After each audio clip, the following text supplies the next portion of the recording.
Invite people. And fleeing. Good. Not stuck at 99%. Restarting from 6 to starting new event, maybe. Either way. Yes, yes, yes. Thank you. Thank you. Okay.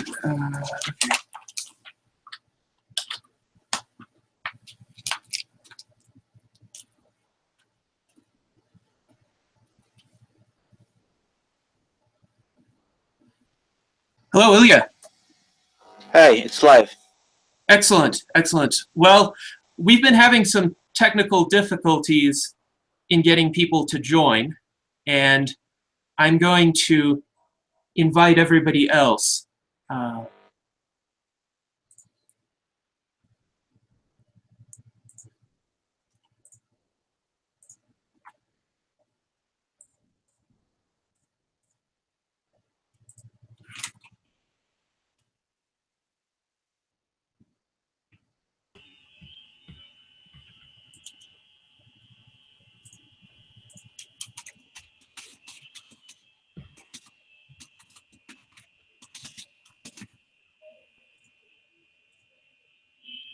Hello, Ira. Hey, Gennady. All right. So we have an exciting panel lined up for today. We've had a bit of technical difficulties with our old Google Hangouts setup. So I am inviting everybody to join this instance of the Hangout, and I'm also going to notify the public to watch it here instead. We are still waiting on Aubrey and Bill to join us, but hopefully that will happen shortly. Sounds great.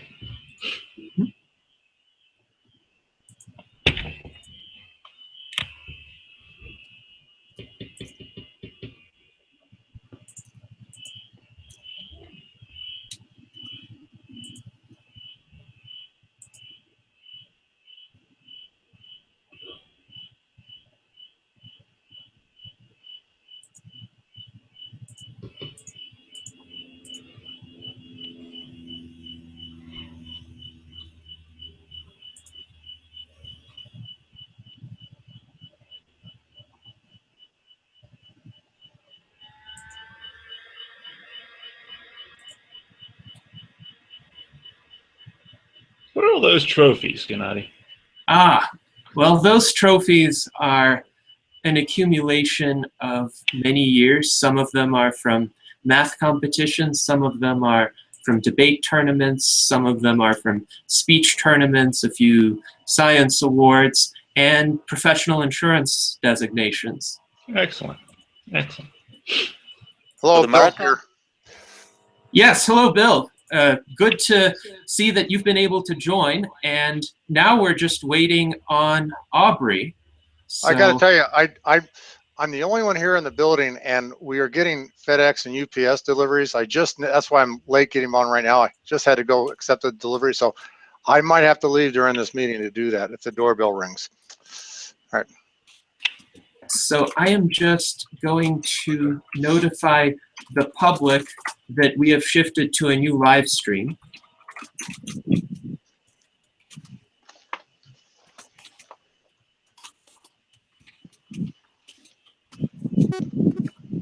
Do you want to email us the link to that, and we can send it out to our Yes, audiences real fast? absolutely.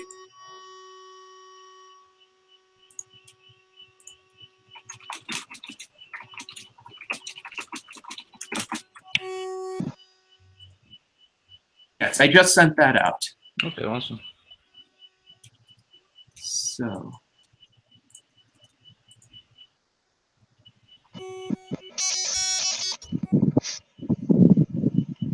I suppose because we are live at present, we should begin with our discussion, and then as Aubrey joins us, he can share his insights as well. My apologies for the technical issues. I was very excited to have this conversation today, and I think we should just launch into it. I will be making an audio recording as well. So, ladies and gentlemen, welcome to the United States Transhumanist Party panel discussion on life extension, where we have some of the most distinguished researchers and thought leaders in this area available to answer some intriguing questions. First, we have Dr. Bill Andrews, who is the president and CEO of Sierra Sciences. I can't hear you. Hang on. Hello, hello, Aubrey. Good to see you. Good to see Hi. you. So now we are all here. As you can see, we have quite a distinguished panel. I was introducing Dr. Bill Andrews, the president and CEO of Sierra Sciences. As a scientist, athlete, and executive, he continually pushes the envelope and challenges convention. In his 35-year biotech career, he has focused the last 23 years on finding ways to extend the human lifespan and health span through telomere maintenance. As one of the principal discoverers of both the RNA and protein components of human telomerase, Dr. Andrews was awarded second place as National Inventor of the Year in 1997. Just joining us is Dr. Aubrey de Grey, the biomedical gerontologist who researched the idea for and founded SENS Research Foundation. He received his BA in computer science and PhD in biology from the University of Cambridge in 1985 and 2000, respectively. Dr. de Grey is editor-in-chief of Rejuvenation Research, is a fellow of both the Gerontological Society of America and the American Aging Association, and sits on the editorial and scientific advisory boards of numerous journals and organizations. With us, we also have Ira Pastor, who has 30 years of experience across multiple sectors of the pharmaceutical industry, including pharmaceutical commercialization, biotech drug development, managed care, distribution, OTC, and retail. He is the CEO of BioPork Incorporated and executive chairman of Reanima Advanced Biosciences. And finally, we have Dr. Ilia Stambler, who is a researcher at Bar-Ilan University in Israel. His research focuses on the historical and societal implications of aging and life extension research. He is the author of A History of Life Extensionism in the 20th Century, and he is actively involved in advocacy for aging and longevity research at www.longevityforall.org. So thank you very much for being willing to share 2 hours of your time with us today as we delve into some of the most intriguing questions with regard to life extension, research into rejuvenation biotechnology, and the societal and political implications thereof. My first question for you is this: how would you characterize the current state of efforts to reverse senescence and lengthen human lifespans? And Bill, let's start with your thoughts on this.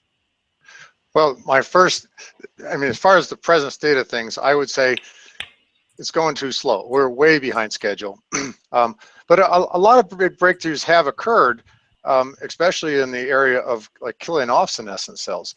I'm very excited about the work that's going on there, and looking forward to see what actually comes of it. But still, the efforts to try to prevent senescence by keeping telomeres from shortening, that's still not here. I mean, there are products on the market that you can buy that say that they keep your telomeres long, but actually there isn't anything really. There's one publication suggesting that one of them might actually lengthen telomeres a little bit, but I think the data is questionable.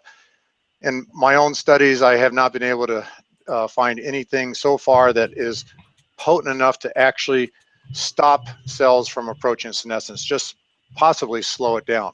And that's been shown on lifestyle and things too. But otherwise, I think we have a ways to go. I think we just have to wait a few more years to see what we can put together in the future. Yes, indeed. Thank you, Bill. Now, Aubrey, what are your thoughts on the current state of progress in these efforts? Well, first of all, I want to absolutely agree with what Bill said initially. We're way behind schedule, no question. Sorry, can I do a sound check? Can you hear me okay? Yep. Absolutely. Good. Yeah, we're certainly way behind schedule. But the good news, I believe, is that in terms of the reasons why we are way behind schedule, as considered basically over the past 10 years or so, which is around the kind of period that I've been looking at timeframes, the only real reason is the lack of financial support. I don't think that in the past 10 years there's been a single example where we have identified a new scientific obstacle, a new thing that makes the approach to postponing senescence any more difficult than we previously thought it was. And that's very, very important, because on the one hand, it means that we only have one problem to solve, the problem of getting money in the door. And on the other hand, it means that we probably won't be encountering any significant scientific obstacles, any new ones, in the near future. You know, the longer we carry on not finding such things, the more confident we can be that we really do understand the nature of the real problem. So that's good news.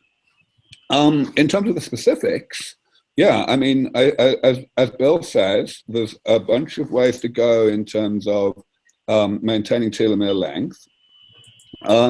Of course, there are various ways to maintain telomere length. One can do it by extending the telomeres of cells in situ, or one can do it by replacing cells that have short telomeres with ones that don't, using stem cell technologies or other approaches.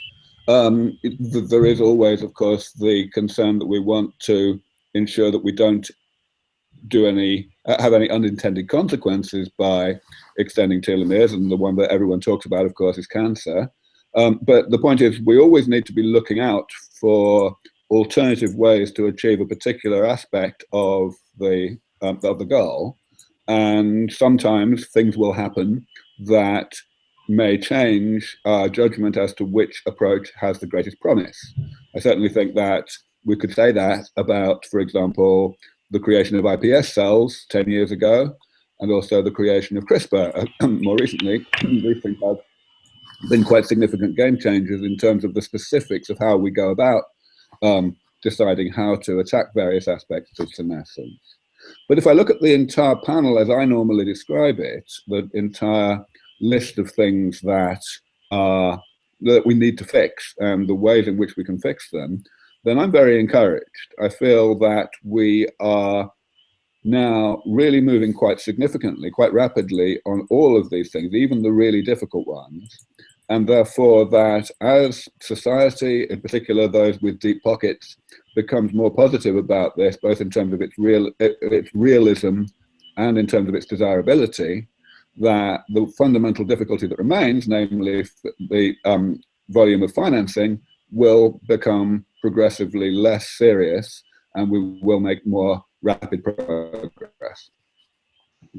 Thank you, Aubrey. So we are behind, but we have the potential to seriously catch up in the coming years, and that is a bit heartening. Now, Ira, what are your thoughts on this question?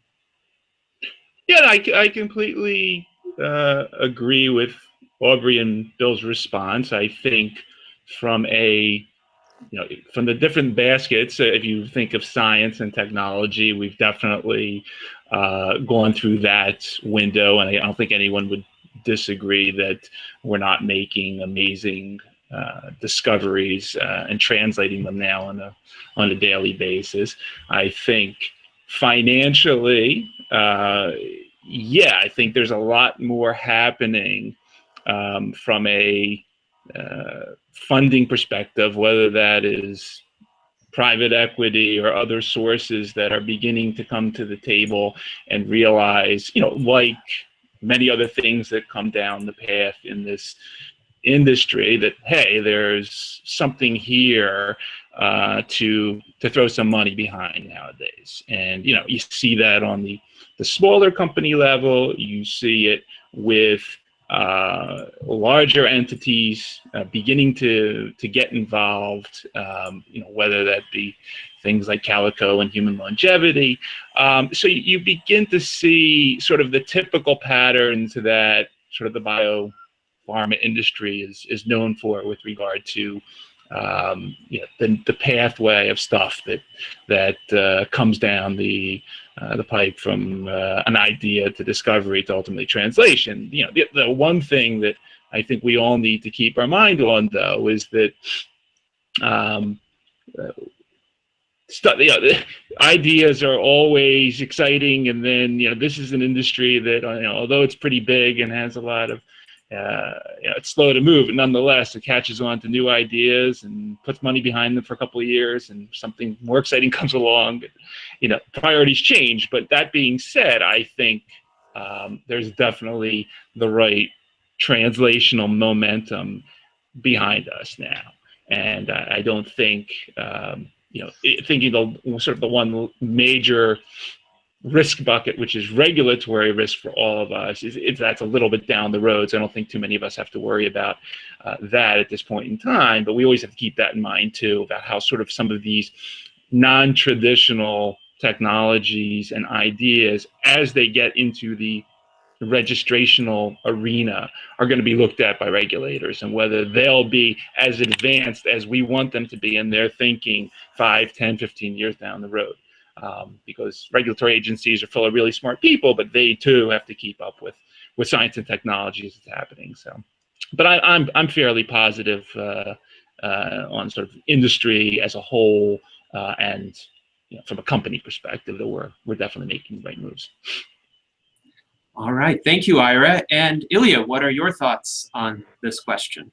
I agree with Bill and Aubrey and Ira. The progress still seems to be rather slow. We see a lot of, let's call it sideways expansion. Technical advances are made always every day and in many more and more places, but they still don't add up to some kind of coherent or systemic intervention.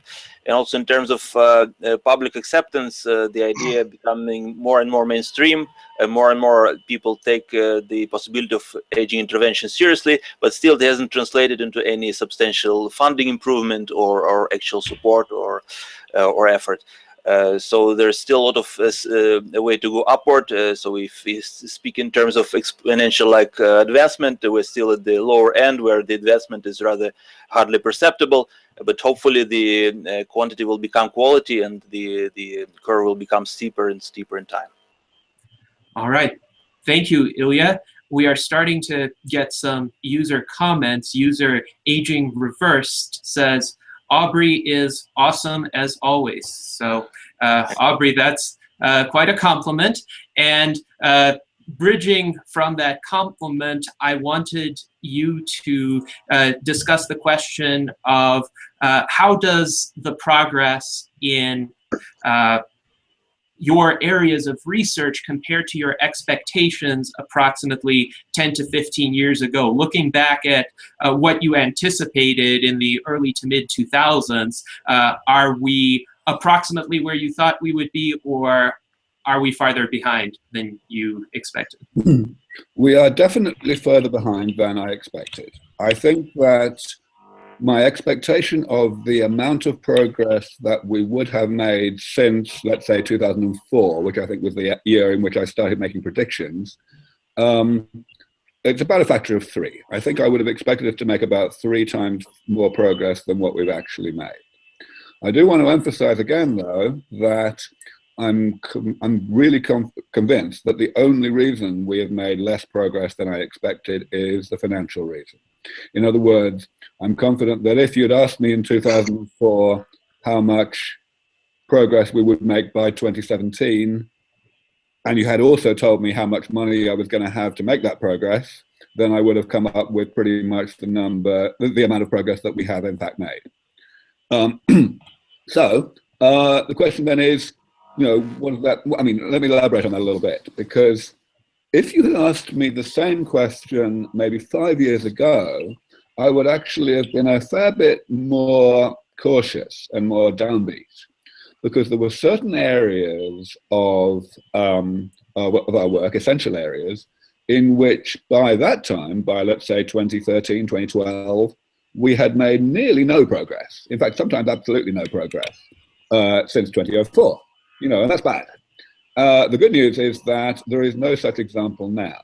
So that I would say that the 2 biggest examples that did exist back then are the creation of backup copies of the mitochondrial DNA and the breaking of crosslinks, especially in the extracellular matrix. Those are 2 of the 7 essential strands of sense. And even though we had a pretty good idea, or we thought we had a pretty good idea of how to go about this, we had not made any real progress. Now, it's a very different story. On the mitochondrial side, we published a paper a few months ago in Nucleic Acids Research showing that we could now get 2 of the 13 genes that are necessary to work simultaneously in the same human cell. And we are obviously building on that right now. I cannot say that we now have a generic solution that's going to work on all 13. We still don't understand the problem that well, but we are moving very much more rapidly towards that point than we were before. So I'm going to say I'm about 10 times happier about the situation with that particular strand of sense than I was 3 years ago. It's the same kind of story with cross-linking. About 18 months ago, we published a paper in Science from our group at Yale that demonstrated a method for synthesizing the main chemical structure that we want to destroy in order to restore elasticity to the extracellular matrix. Now, this is a structure that was discovered in the mid-90s, and everybody knew from the beginning that the only way to study it would be to develop this kind of synthesis method, because if you are only able to get the stuff by extracting it from tissue, it takes far too long and you get far too little material to be able to do the obvious things like raising antibodies to it. So people tried, and especially when it was established in the late 1990s, early 2000s, that this is the #1 most abundant structure that causes loss of elasticity in human tissues, it became a big priority, but nobody could figure out how to do it. So I think it's fair to say that the work that we funded at Yale has unblocked a logjam that existed in this essential field, this vital field, for maybe 15 years. So again, I'm 10 times happier about the progress there than I was 3 years ago. Excellent. Well, thank you, Aubrey. Bill, looking back at your expectations from the early to mid-2000s, how would they compare to the current reality, and what were the limitations if the reality didn't live up to those expectations? Well, first of all, the word that comes to mind is disastrous. In fact, listening to Aubrey talk reminded me of, even before I got into telomeres, when I was still at a company called Burlex Biosciences, I was working on trying to figure out a way to break up the advanced glycation end products that cause the crosslinks. I was working on something called the receptor for advanced glycation end products, and actually even interviewed to work with Tony Cerami. Was it Tony Cerami? I think it was Tony Cerami that was working on that in New Jersey. But I chose to go into telomeres instead. But back then when I was working it, I would have never guessed that by 2017 that research hasn't been complete. I would have thought by far we would have a solution to the advanced glycation end products, which is a major problem in aging. And I'm going to reinforce again what Aubrey said. The problem is funding. Okay, we all know what to do to test our theories. Okay, and some of these theories are so good, I'd be surprised if they actually didn't work, but you still have to test them, and it's all because of the funding that's preventing it from happening. In the field of telomeres, I mean, when I was first working on telomeres in the early 90s, I would have never guessed that it would be the year that we wouldn't have it done by the year 2000. Again, it's funding. It's also like Geron Corporation, where I was working at the time, they had decided to focus more on cancer than on life extension, which was a big setback in my opinion. And that's one of the reasons I started my company, Sierra Sciences, was to continue that. And, for a while, everything was going pretty well while funding was still something that all of us could get. But, it's been tough since 2008. I think Aubrey mentioned 2014, so he has funding since then that I didn't get. It's been since 2008. It's been really tough since the global financial crisis. I remember over 10 years ago speaking at conferences saying that I'm looking forward to seeing when Betty White, who was I think 85 at the time, would walk out on stage and look 24 again. And that's when I would say aging has been cured, or age reversal has occurred. Now I'm saying, now that she's 95, I'm still saying the same thing, but I'm just, it's like, I would say 10 years ago, we thought we were 1 to 3 years away maximum of having something to test. Still, because of the financial issues, we're still at that 1 to 3 years away 10 years later. Gene therapy, when I was still at Jaron Corporation, gene therapy was thought to be the way to go. And, you know, certainly we'd have something done by 2000, the year 2000.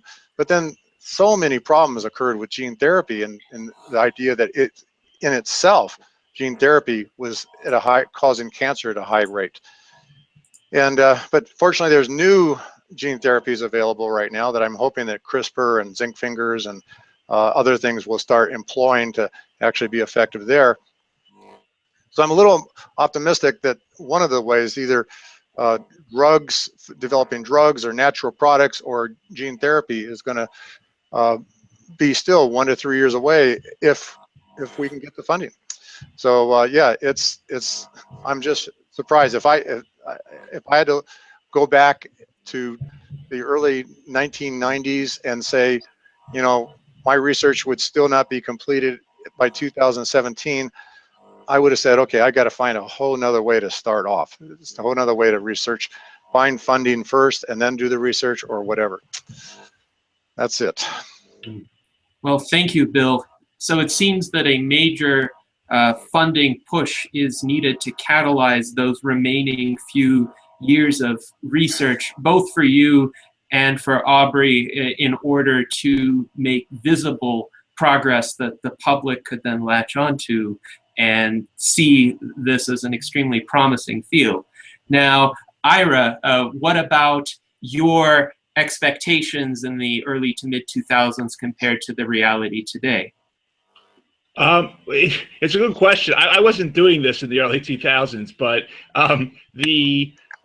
because I didn't get involved in BioQuark until 2008, but we've been fairly happy with the pace that those particular programs have been proceeding. But it's interesting, you mentioned back to the early 2000s and so forth, and I was sitting here thinking for a moment what I was doing then, and I was actually in the middle. We had actually just raised a tremendous amount of money at my previous company, and we're conducting a large phase 2 study in collaboration with Pfizer and the NIH. It was a selective glucocorticoid receptor modulator. It was a wonderful study. It was my first sort of exposure at the FDA to bringing a product through that was not a traditional drug. And it was an interesting time for me in the sense that it was the sort of an aha moment that when one thinks about some of this stuff that is being developed and realizes that, once again, you have to think outside. Well, in our opinion, it's not all going to be, you know, small molecule therapeutics or heterologous proteins, but there may be a range of therapies to get this thing done at the end of the day. That it was a very nice, you know, it was very positive at the time that an agency like FDA was open to reviewing non-traditional drug substances.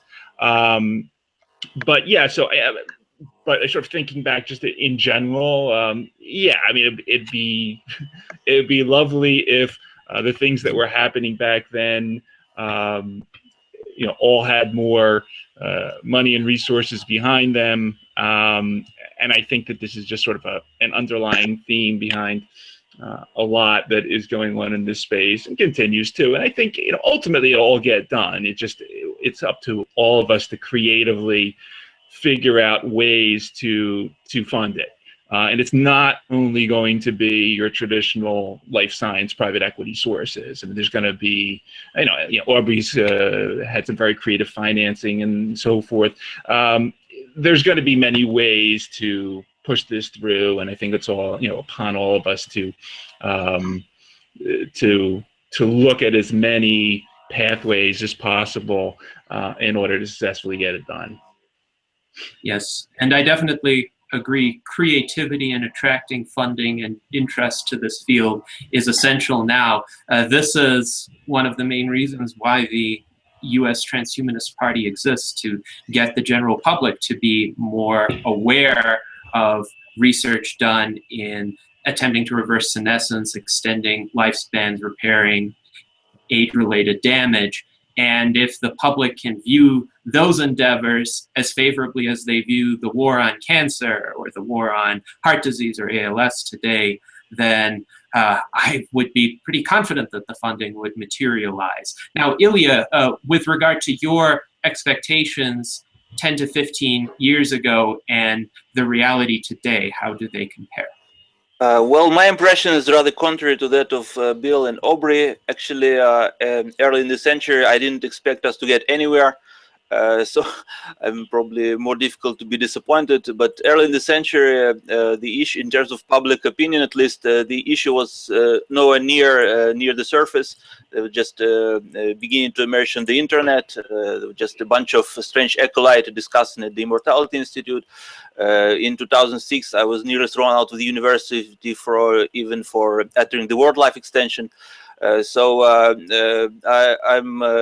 impression is that we're way advanced at least in terms of public awareness, even in terms of technical advancement. But of course, it's far behind the schedule, as everybody would agree.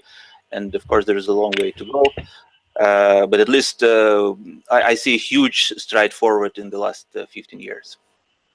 Very interesting, thank you. And I think it's noteworthy that public opinion tends to move slowly, and even when public opinion shifts, it affects policy and research and physical consequences rather slowly. So perhaps that wave of acceptance is coming, and it might manifest itself in the coming years.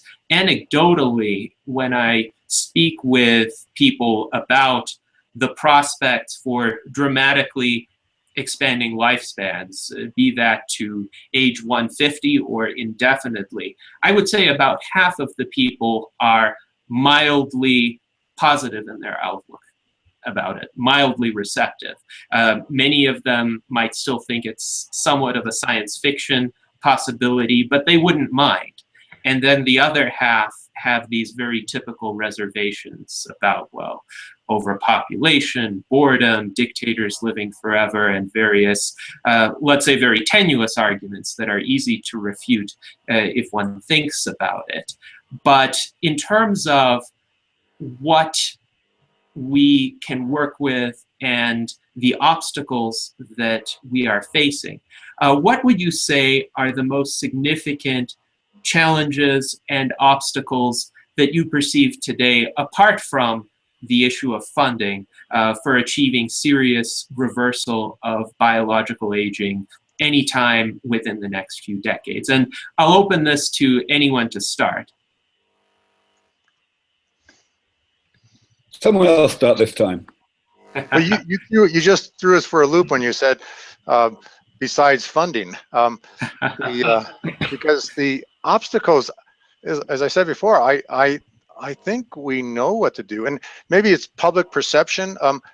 I was surprised that I spoke at a university recently, and to a group of health students and faculty. And when I asked anybody here not here are telomeres, there wasn't a single person there that had heard of telomeres. And I think it's perception. Public perception is they just don't believe that that a cure for aging or reversal of aging or life extension is possible, because they've been, quacks and charlatans have been saying this for thousands of years, and it still hasn't happened. So I don't think anybody's going to actually take it seriously until somebody actually, like Betty White, walks out on stage and looks 24 again. Then everybody's going to be involved. But somehow we got to find a way of getting public perception. And I will say that I think some really good things have happened recently to hopefully encourage that. And one is Gennady, you and Zoltan doing this Transhumanist Party. I'm excited to see how fast it's growing. I'm also excited to see the explosion that's occurring in organizations like People Unlimited and putting on this RAD Festival last year, which was, I thought, one of the greatest conferences on life extension and age reversal and everything else related to transhumanism that I've ever seen. And now they're spreading all over the world and got more conferences coming up even in the United States. So I'm hoping that that changes, that they can change the public perception. But even though you said don't say anything about funding, I think 99% of the problem is the lack of funding. All right, I'll have a go. So, Sure. So I said that I thought we could go 3 times faster if we had no funding problem. And I think, I mean, that you could kind of rephrase that statement as that 2/3 of the problem is funding and 1/3 of the problem is science. I think that's probably about right. I mean, what of course we do know is that we don't need to convince all the public that that this is a good idea and that this is possible. We only need to convince enough people with enough cumulative dollars to be able to fund a really rather modest amount of research. It's a small number. So, because we have the scientists, there are definitely plenty of biologists who think that what we're doing is crazy and can never work, but there are also quite a sufficient number of world-leading scientists who don't think that way, who think that the various things that we want to try to do are indeed feasible in a respectable time frame. So the question then is, why would we not instantly solve the problem of aging if we had $1 billion or $10 billion to spend? And of course, the answer is that every pioneering technology does hit kinks in the road. It's just that pioneering technologists have some kind of intuition, some kind of way to estimate, albeit very speculatively, how substantial those kinks will be. So yes, I mean there are definite obstacles, and we can point to them. But those obstacles are of the same kind of magnitude, the same kind of significance that we see in research that does not encounter the same degree of skepticism that ours does. So I believe that we could, strictly speaking, say, yes, there are other difficulties, but in order to say what those difficulties would be, we would have to spend, each of us would have to spend an hour giving a lot of background and explaining in really deep technical detail where we have got to and what remains and what the obstacles currently are. The only short answer is pretty much what Bill said, namely, we have an estimate of the technical difficulty of what remains. That's a measure of what the non-funding component of our problem actually is. All right, thank you, Aubrey. Now, Ira, in terms of any technical difficulties or public perception difficulties or political difficulties that you perceive, what would those be today? I mean, I think the main one, and we spoke about this last week, the main one we focus on is at the end of the day, let's heard Bill's analogy in the past of these many sticks of dynamite. But if 20 billion or whatever the number, if it fell out of the sky tomorrow and we're able to extinguish all of those sticks of dynamite via a combination of approaches and solve this problem in the year 2019 or something, we still have you still have to keep in mind that these are highly regulated interventions that bump up against this, well, I don't call it firewall, whatever, but nonetheless they have to be understood by the regulating entity. And once again, I've given some of these examples previously, but once you get away from traditional drug thinking, and although you have a lot of smart people sitting around in the regulatory agencies, everyone that has been involved in the drug industry has their case. You show up with a wonderful, phase 3 study, and people at the agency sit around and say, I want you to perform another 500-patient study. It happens all the time. It's the reason why Big Pharma spends $200 billion every year on their R&D, and it's just and new chemical entities and new biologics are plummeting. It's just harder and harder to get stuff through. And so I think while not a hurdle, because this is something I spend, we spend a lot of time at BioCorp thinking about and creative ways of doing this. And, we openly will say, we're a US-based company and we have a US-focused program, and we're going to have to go through FDA at some point in the future.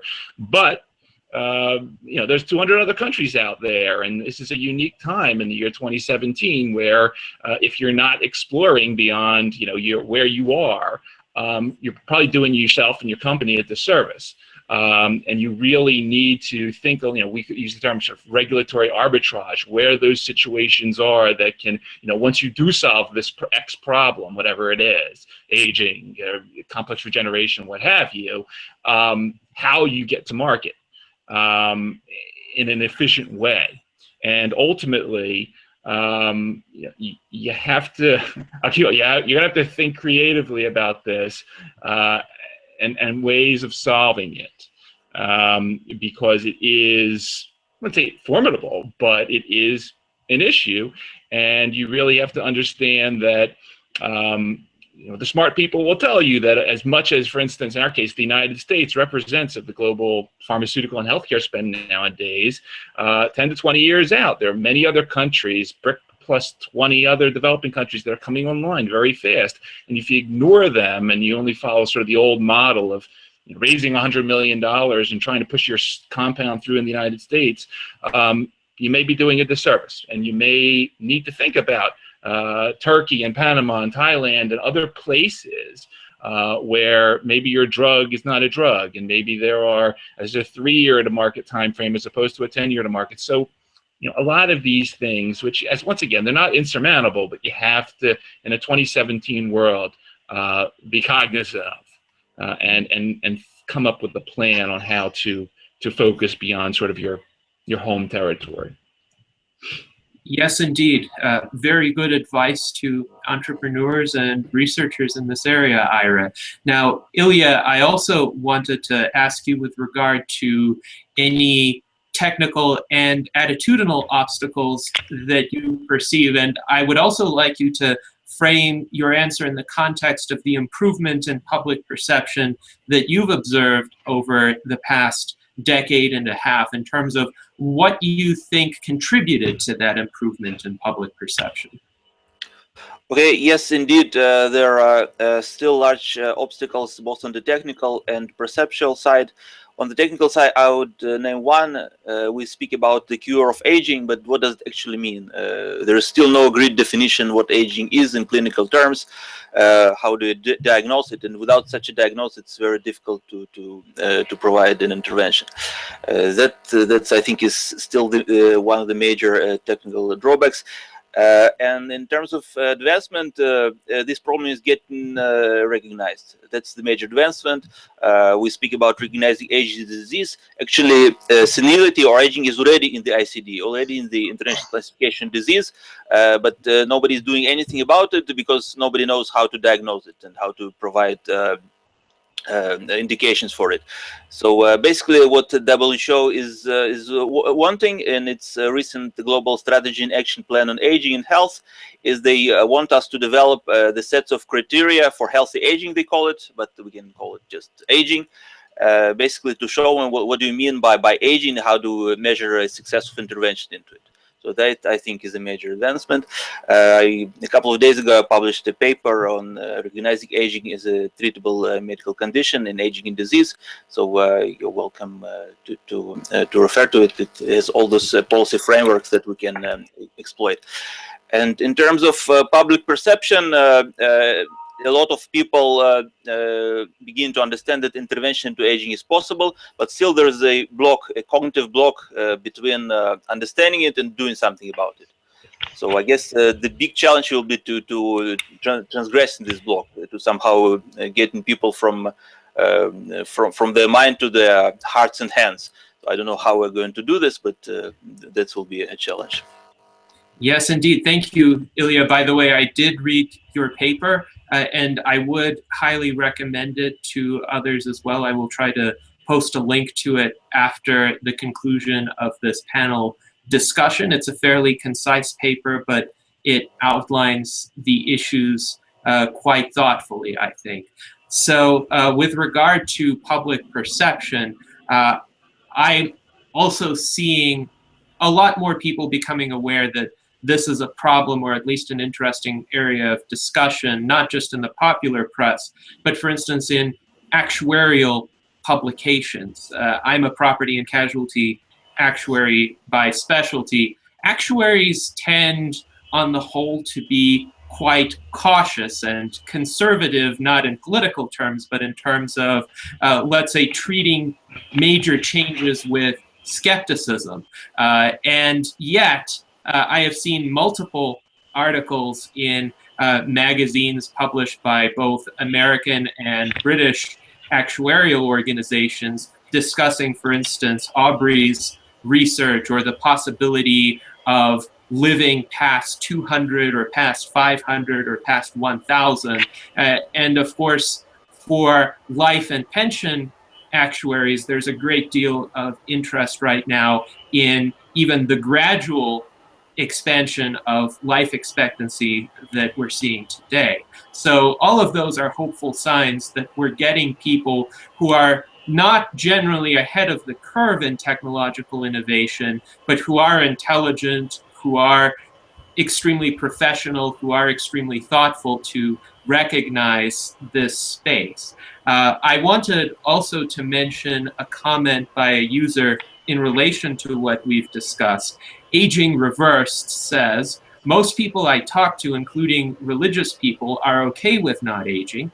They would like to have a young, healthy body for a long time, but eventually they would choose death. And another user, Super Fin Guy, states that that attitude is sheer irrationality. Tell them to come to you when all they need to do is die.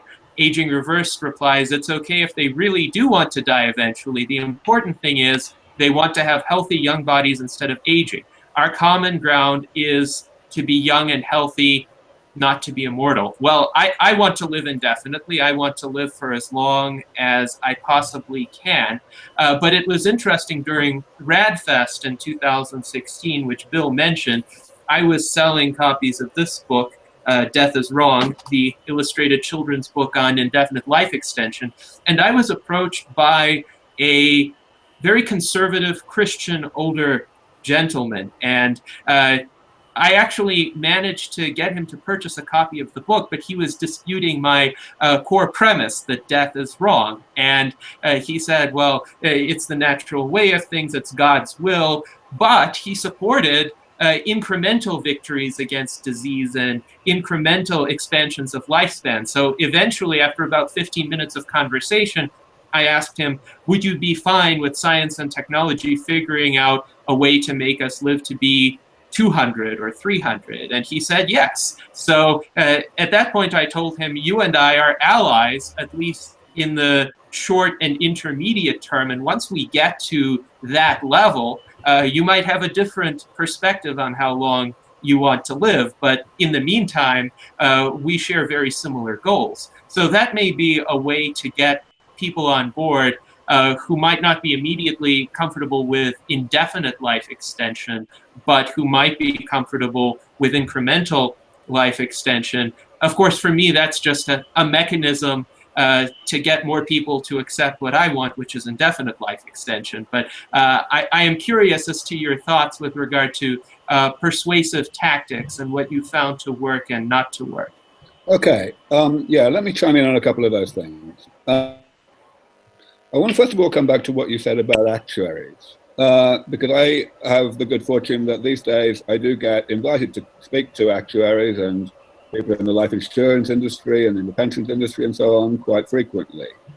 And I'm not quite so sanguine as you were saying, Gennady.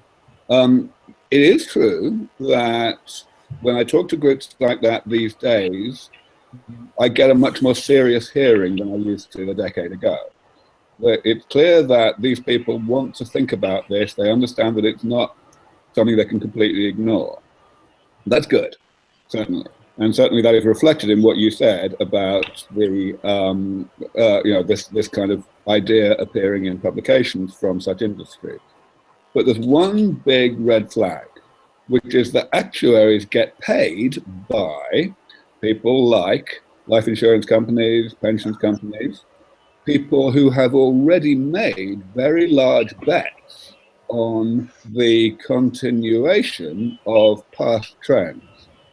So those people really don't want me to be right.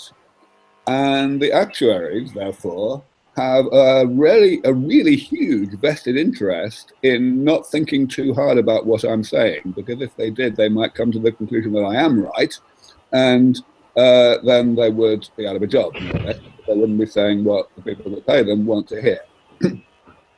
I know this sounds terribly cynical and so on, but you know, I've had a number of fairly honest conversations with such people, and I'm afraid there's a great deal of truth in that. I want to comment on your last point about religious people. I think that was very encouraging, the conversation that you reported. I want to give you the version of that I tend to use, which is a little bit different. Essentially what I say is, hang on, last I heard, God was omnipotent, right? Which means that he's perfectly capable of striking somebody down with a thunderbolt, however healthy they are.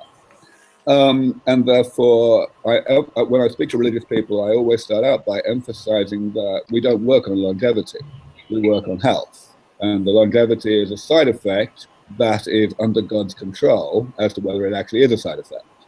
But therefore, what we should really be focusing on is the fact that people don't like being sick, that sickness is the #1 cause of suffering in the world. And I don't know of any religion whose holy book does not say, in one way or another, that it is our duty to try to alleviate suffering. So I make the rather strong argument that it would be a sin not to work on all of this, and I try to get away from the longevity aspect. That leads me to the last thing I want to say about what you just said, namely that I think it's actually very curious to have an opinion about how long one wants to live. Because, you know, some of you probably know that I've made the comparison with having an opinion about what time one wants to go to the toilet next Thursday. It's like, you know, you're going to have better information on the topic nearer the time. So I'm perfectly happy not having an opinion about whether I want to live to 100, let alone 1,000, because I know that what I really want is to be able to make the choice when I'm 99, rather than having that choice progressively taken away from me by my declining health. Yes, and I do think the idea of giving people the choice is a powerful one, and it could persuade a lot of people. Of course, virtually no transhumanist or life extensionist believes that people should be forced to prolong their lives or live indefinitely. That's kind of a canard that some people have put forth. But it does bear emphasizing that this is a means of individual empowerment. It's a means of gaining control over a significant aspect of our very existence that we haven't historically been able to control. Now, before we move on to comments by others, I wanted to point out a few comments by Gennady Stolyarov.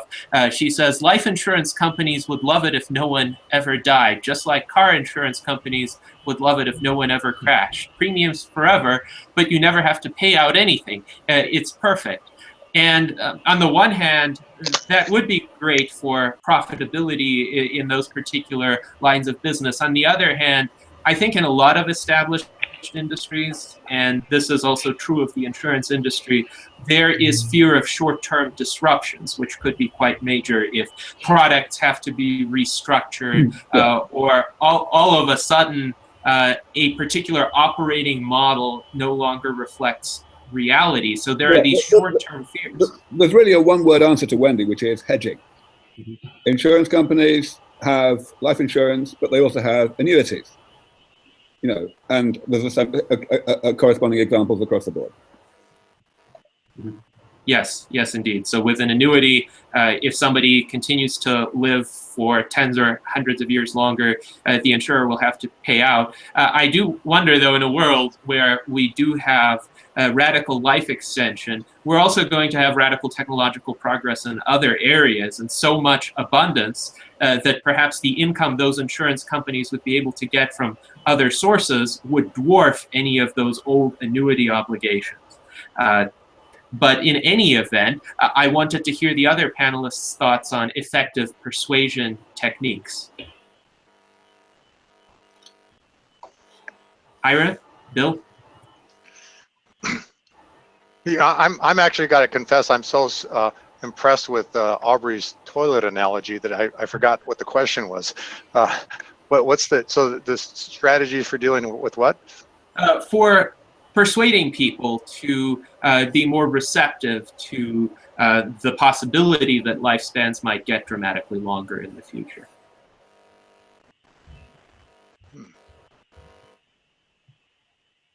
Boy, it's that's a tough one. All I can think right off the top of my head is the it's some of the people, like the religious groups and stuff, it's not necessarily the religious groups, it's the individuals, and sometimes trying to talk to the individual is pointless. You're never going to get anywhere. But I had the great experience of one time getting onto an airplane and seeing that the woman I was sitting next to had the most elaborate habit I've ever seen. What the nuns in the Catholic church wear. And she turned out to be a senior level person in some Catholic business organization in Utah. And she and I had a wonderful conversation. And she ended up writing a chapter in my first book about 10 years ago. But what she was saying was that the Catholic Church endorses what we're doing. She said that God put us in the Garden of Eden where we were immortal. And then when he kicked us out, he wanted us to find our way back. And she said that I and people like Aubrey and others are instruments towards finding the way back. And so she encouraged that. And I was so stunned at that because I had talked to Christians and Catholics and stuff like that beforehand that were negative to this. I was so stunned. I asked her if she'd write a chapter in the book, and sure enough, she did. And it's something I don't worry about anymore. And I've learned from other religions too that when you talk to the key people, they're actually quite interested and think this is a really good thing. They're not opposed to it at all. Can I make one comment? Ira did make a comment about my analogy to sticks of dynamite, and I just want to acknowledge that that's actually Jeff Bowles. He's the one who came up with that idea, and I think about it with you. All right, thanks. All right. Now, I think this is a good time to mention an observation that Ilia made in his book, A History of Life Extensionism in the 20th Century, and that is a lot of historical thinkers that advocated for radical life extension did so from very different political persuasions, ranging from libertarians to monarchists to socialists to even fascists. And they all, from either a religious or a secular standpoint, found ways to support the project of dramatically lengthening human lifespans. So I'm curious, Ilia, do you think that explicit political or religious ideologies are more epiphenomenal in terms of, let's say, being any sort of predictor of a person's view on the desirability of life extension? Or do you think there is still some sort of correlation, some sort of greater probability that someone with a certain outlook would be more receptive toward life extension? And if these ideologies are largely epiphenomenal, then what do you think is it fundamentally that makes a person more or less receptive to these goals? Great question. First of all, I do believe that religions generally are completely compatible with the pursuit of life extension. I published a series of articles on this, the last one on the compatibility of Christianity with life extension, and earlier of Hinduism and Judaism and Islam. So not a problem at all. In each religion, you can find undercurrents supportive and opposing these pursuits. So we just have to reinforce the undercurrents that support this. In this terms, in this way, everybody can be for us, but there's still large perceptual blocks in every persuasion, in every denomination, among atheists, among religious, And that has to do probably more with the things that Aubrey mentioned. I'm less worried about convincing people that it is possible. Our case is very strong, so if we have a lot of time, we can convince people that it's possible. My worry is how do we take a person who is already convinced that it's possible and make him do something for it. That's the main category of people I'm worried about, because a lot of people understand that it is possible and is desirable. And people with money, people with facilities, people with skills, they still don't do anything about it. And the reason is probably has to do with actual economic interests. As somebody said, you can be sure a person will not recognize the truth if his salary depends on not recognizing it. I don't remember who said it, probably Aubrey or somebody. It's Upton Sinclair, actually. So you can talk with a person about life extension from dusk to dawn, but if his salary, is not affected by it, if he's living his survival has nothing to do with it, is going to dismiss you, and that's the major drawback for our advancement. You can speak to people's ideology, but there's so much you can do with ideology. You still need to develop a sort of incentive so why people would actually want to invest the time and effort and money into this kind of pursuit. And that's the main drawback, in my view. Yes, indeed. It's interesting, too.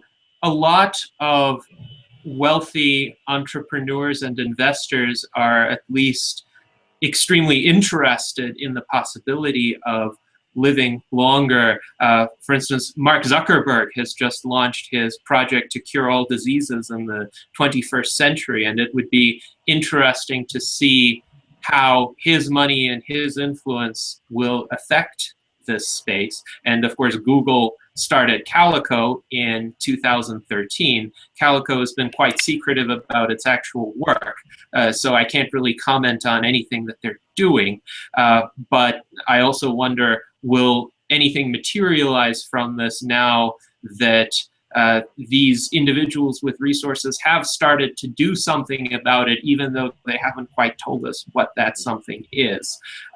Now, as a way of moving into the US Transhumanist Party's area of operations, namely politics, what do you consider to be key political reforms and societal and attitudinal changes that are associated with those political reforms that you would advocate to accelerate the arrival of effective treatments to reverse biological aging and lengthen lifespans?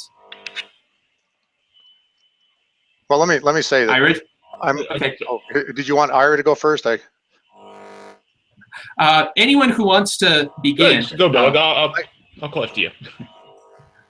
Okay, so I'm hoping that people like Jim O'Neill actually get put into being the head of the FDA, who I think is going to be more favorable towards the idea that we've got to get drugs that work on the market. There's too much politics and let's say personal feelings and things like that involved in getting drugs approved that work, and sometimes they don't get approved. And I think they got to get approved faster because, I forget the number, but it's 9,000 or 900,000 people die a day. Aubrey would know that number, but it's they got to move faster. And I hope Donald Trump brings in somebody like Jim O'Neill or somebody like that to do that. Yeah, I completely concur on that topic. This country definitely needs alternative pathways to move therapeutics or interventions for such life-threatening ailments faster than the methods that we have nowadays, which pretty much amount to expanded access trials and what have you. And we need to take clues in the United States from what we see going on around the world, whether that be conditional registration like they have in Japan now for cell therapies, or whether it's the more proactive governments that are espousing medical tourism in various parts of the world. And you know, some of these areas which, you know, may have been thought as fringe topics in the past, whether they were adaptive clinical trial design or N of 1 clinical trials, what have you.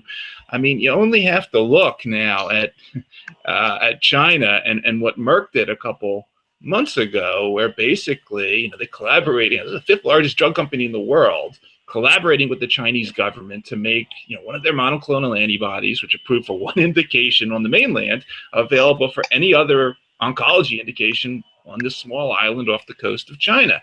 And, you know, this concept of alternative or more rapid development pathway possibilities for so-called no-option patients makes more and more sense. And it is, you know, it's no longer a niche. And we really, you know, once again, going back so from a U.S. perspective here, really need to think beyond the existing models. And we just forget that, you know, some of the greatest developments of all times in this industry, penicillin, insulin, aspirin, opiates, smallpox vaccine, and so forth, I mean, they happened decades before the FDA even existed. And so we really need to take a lot of this into account as we think about sort of the gold standards now, which, you know, I don't know what the tough study is, you know, it's at $2.5 billion, I think, now per new drug entity, and really think about how we come up with alternatives in this country for getting things down, because the continual increasing cost of development combined with the continual drop in what's coming to market is not sustainable. And it's just, it's definitely not going in the right direction. And, you know, at least in the US, we've, you know, always thought of ourselves as a leader in this particular field, but I gotta tell you, you look around the world and governments elsewhere are thinking outside the box and making the right moves. And we really should be paying attention to that.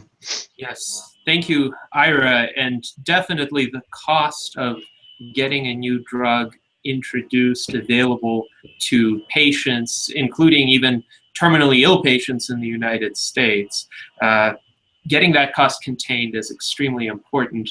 And furthermore, it seems to me in a lot of other areas where more rapid progress has been made, it was made through iterations, through entrepreneurs trying many different approaches, often all at once, discarding the ones that didn't work, adopting the ones that did work, even if it wasn't immediately intuitive why they would work. And yet in the pharmaceutical industry and in the field of emerging medical treatments, at least in the US, it might cost hundreds of millions to billions of dollars for one of those iterations, in which case one can expect progress to be quite slow. Now, Aubrey, I wanted to also hear your thoughts about political and regulatory obstacles and how to overcome them. Sure.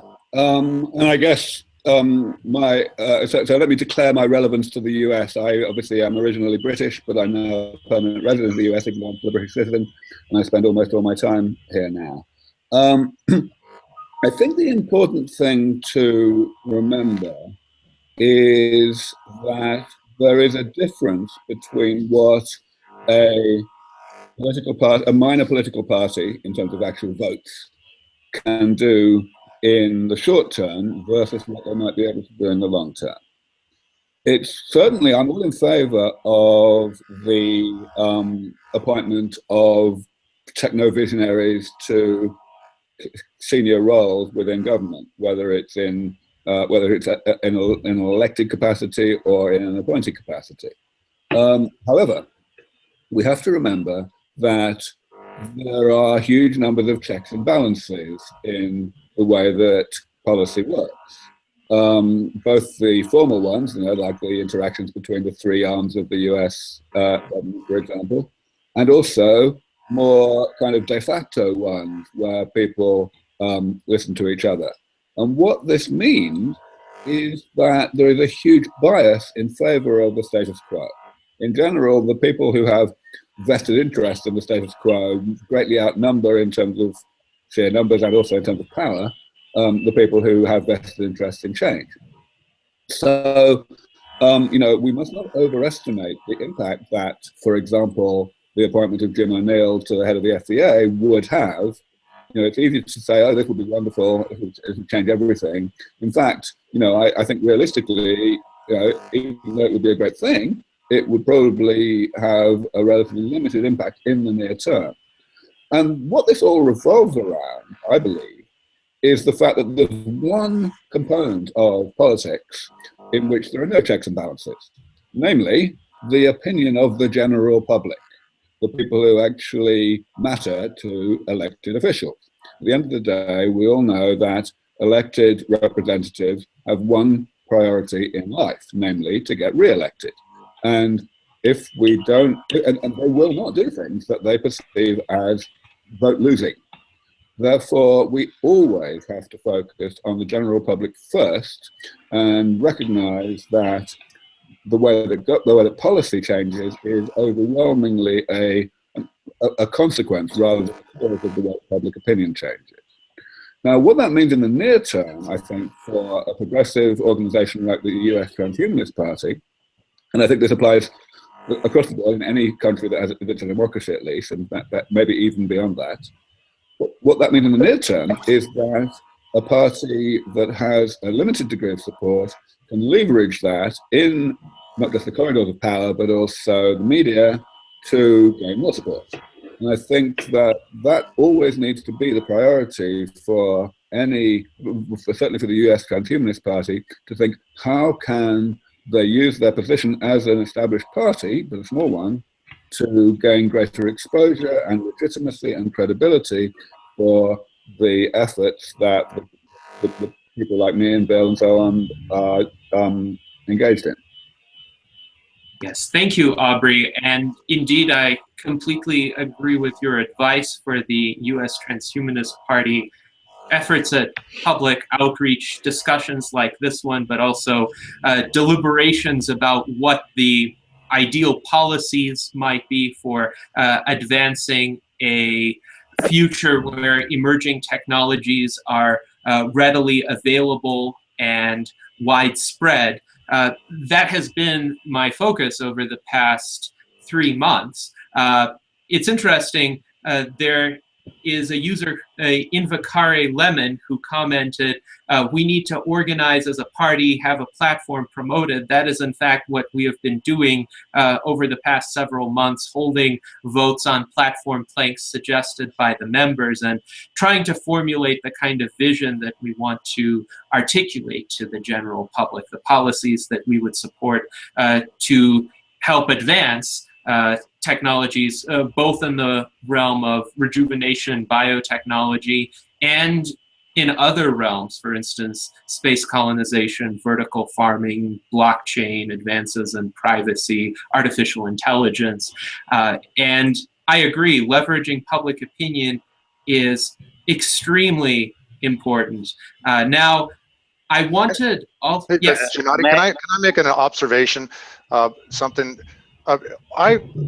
I hope that cure for aging and cure for disease and cure for death and all these kind of things come from the United States. I've definitely become aware of the fact that the public perception about these kind of things is far greater in the Southeast Asia communities, New Zealand, Australia. I'm actually worried that if we don't do something to turn things around here in the United States, that's where it's all going to happen. And it's a small world now.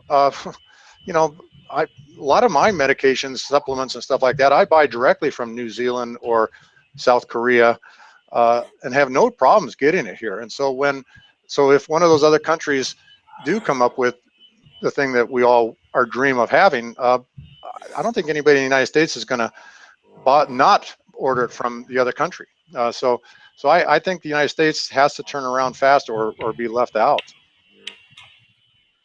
Now, I wonder, though, if other countries do develop these advances and they are widely available, if trade remains fairly free with low tariffs, easy access, say via an online order, would it really matter if a South Korean or Chinese entrepreneur makes the medicines that might help lengthen lifespans, as long as they're safe and made under high quality conditions.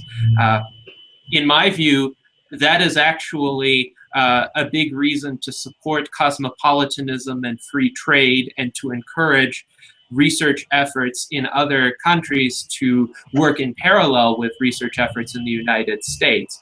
And actually, I would be very interested in Ilia's perspective on key obstacles in both US politics and politics elsewhere, since as someone living in Israel, you would have a different perspective, an outsider's perspective, but perhaps in some sense a fresh perspective that you could offer regarding the status quo in the United States. Thank you very much, Gennady. Indeed, my perspective is a bit different, and I may even run counter to Ira's suggestions and Bill's suggestions. Indeed, I come from a country which is at the intersection of Africa and Asia. So my first question is how anything that has been done in the field in the United States is relevant for those parts of the world. I mean, not for Japan and Singapore, but for most of Asia and almost for the entire Africa. We need to develop some kind of specific policies to make those therapies available. We recently published a book, a group of scientists. I'm proud to have a chapter on life extension public health policy. That's a new book by the Royal Society of Chemistry on anti-aging drugs from basic research to clinical practice. And I'm trying to argue that we need policies to make these therapies available to everybody, but these books actually cost $300. So where I'm arguing for it.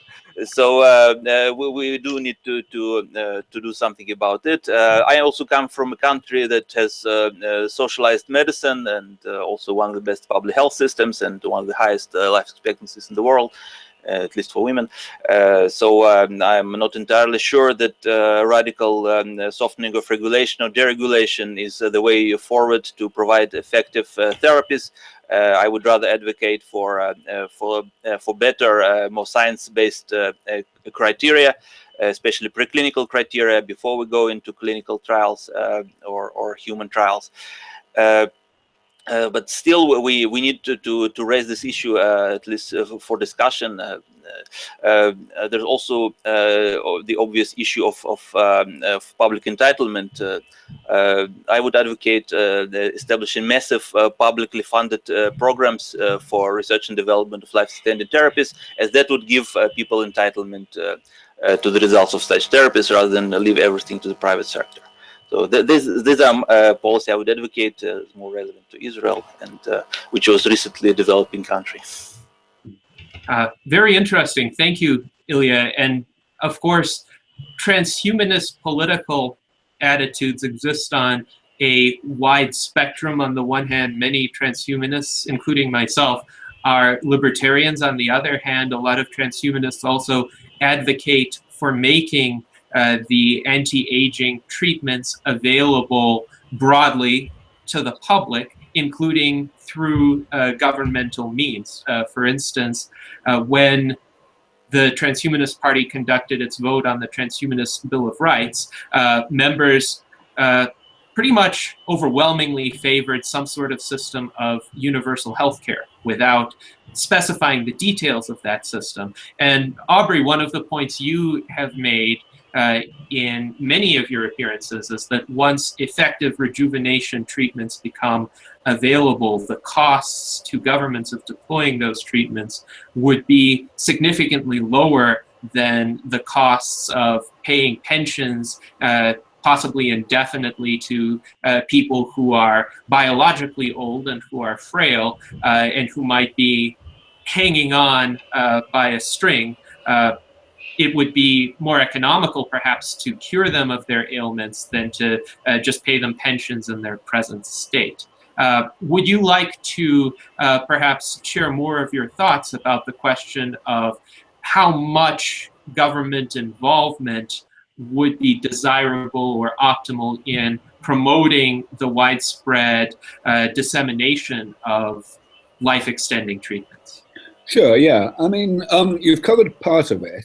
I think I'm always torn here because to me, the straightforward humanitarian argument is ironclad. It's completely obvious to me that we are so fond of our health, that we are so determined that we hold such a priority on staying healthy and on our loved ones staying healthy, that once these therapies are available, it's just going to be impossible to get elected unless you have a manifesto commitment to make them available to everybody. Even in a country like the USA that really is not fond of taxation. But of course, that argument, even if I believe it, it's not necessarily persuasive, especially in the US, where people think, well, that's just not how it works. The only thing that matters to people is prosperity, and therefore low taxation and so on. And so I feel that actually a more forceful argument right now is the mercenary economic argument, part of which you, Gennady, just gave, the fact that it's going to be less expensive to roll these therapies out universally to anyone who's old enough to need them, rather than keeping people alive in a poor state of health. The reason that's only part of the argument is because actually, being in a poor state of health is risky. People are not likely to live significantly longer than they do today if and when they're in a poor state of health. What's going to matter is the other aspects of the economic argument. The first one is that the expense that's involved even in keeping someone alive in a poor state of health for the time that they are today, typically, is massive. It's like 90% of the medical budget in any country in the developed world goes on some aspect of the ill health of old age. The second thing, which I think is absolutely important to take into account, is that it's not just the elderly themselves who are costing money. The kids of the elderly, to just keep it simple, they are less productive than they would be because they have to spend time and effort and so on looking after their sick parents. This is a very important component of the economic argument. Probably the single most important component, however, is the third one, namely that an able-bodied person is in a position to contribute wealth to society, irrespective of how long ago they were born. And therefore, if we can actually get this to work, then who cares about pensions? Rather, coming back to the question of prosperity that you mentioned in a different context earlier, everyone's going to be far more prosperous just because there's going to be so much more ability to get stuff done. And this is not even taking into account the other things that are obviously happening in parallel, improvements in automation and so on. So the economic argument is so strong that one, I believe, can genuinely make the statement that it would be economically suicidal for any nation not to make this investment to ensure that these things are available to everybody who's old enough, pretty much as soon as they're available to anybody. So that's another point I want to make, which is anticipation. This is all very well, but if these therapies come along suddenly and people haven't thought it through, there's going to be a hell of a lot of chaos. I mean, you thought the Industrial Revolution was fairly chaotic, you've seen absolutely nothing. So to me, it's very, very important that policymakers and everyone with the ability to make a difference to preparedness for all of this understands the argument that I just gave early. And when I say early, I mean really early, because actually what I really mean is not just anticipation, but anticipation of anticipation. In other words, there's going to be a point, and I believe this point could occur within 5 years, when the general public suddenly flips. When the general public suddenly realizes, fucking hell, this is coming. And it won't be here yet. It'll probably still be a decade away or more, but it'll be coming. Everyone will know it's coming, probably. And therefore, the expectations of things like how long they're going to live and how long they're going to stay healthy will completely change pretty much overnight. The result of that will be that their choices of how to spend money, what kind of insurance premiums they want, things like that are going to change pretty much overnight. So when I talk about anticipation of anticipation, I mean that the policymakers and the people who run life insurance companies and so on have to anticipate the point when the public anticipates the arrival of the therapy. Yes, indeed. Thank you, Aubrey, for those comments. And certainly one of the major roles of the U.S. Transhumanist Party in the coming months and years will be to prepare the groundwork for that anticipation and to prepare well-reasoned policy positions on how we could practicably solve any of the issues that arise once the rejuvenation therapies arrive, and also how to take advantage of the opportunities that those therapies will afford. And one of the ways in which public anticipation can be developed and channeled into, let's say, reasonable perceptions of the future is for people to be able to imagine what would it be like to receive these treatments. And this is where my next question to the panel stems from. What key technologies and methods of delivering treatments to patients do you think would need to be developed in order for longevity escape velocity to be affordably achieved society-wide?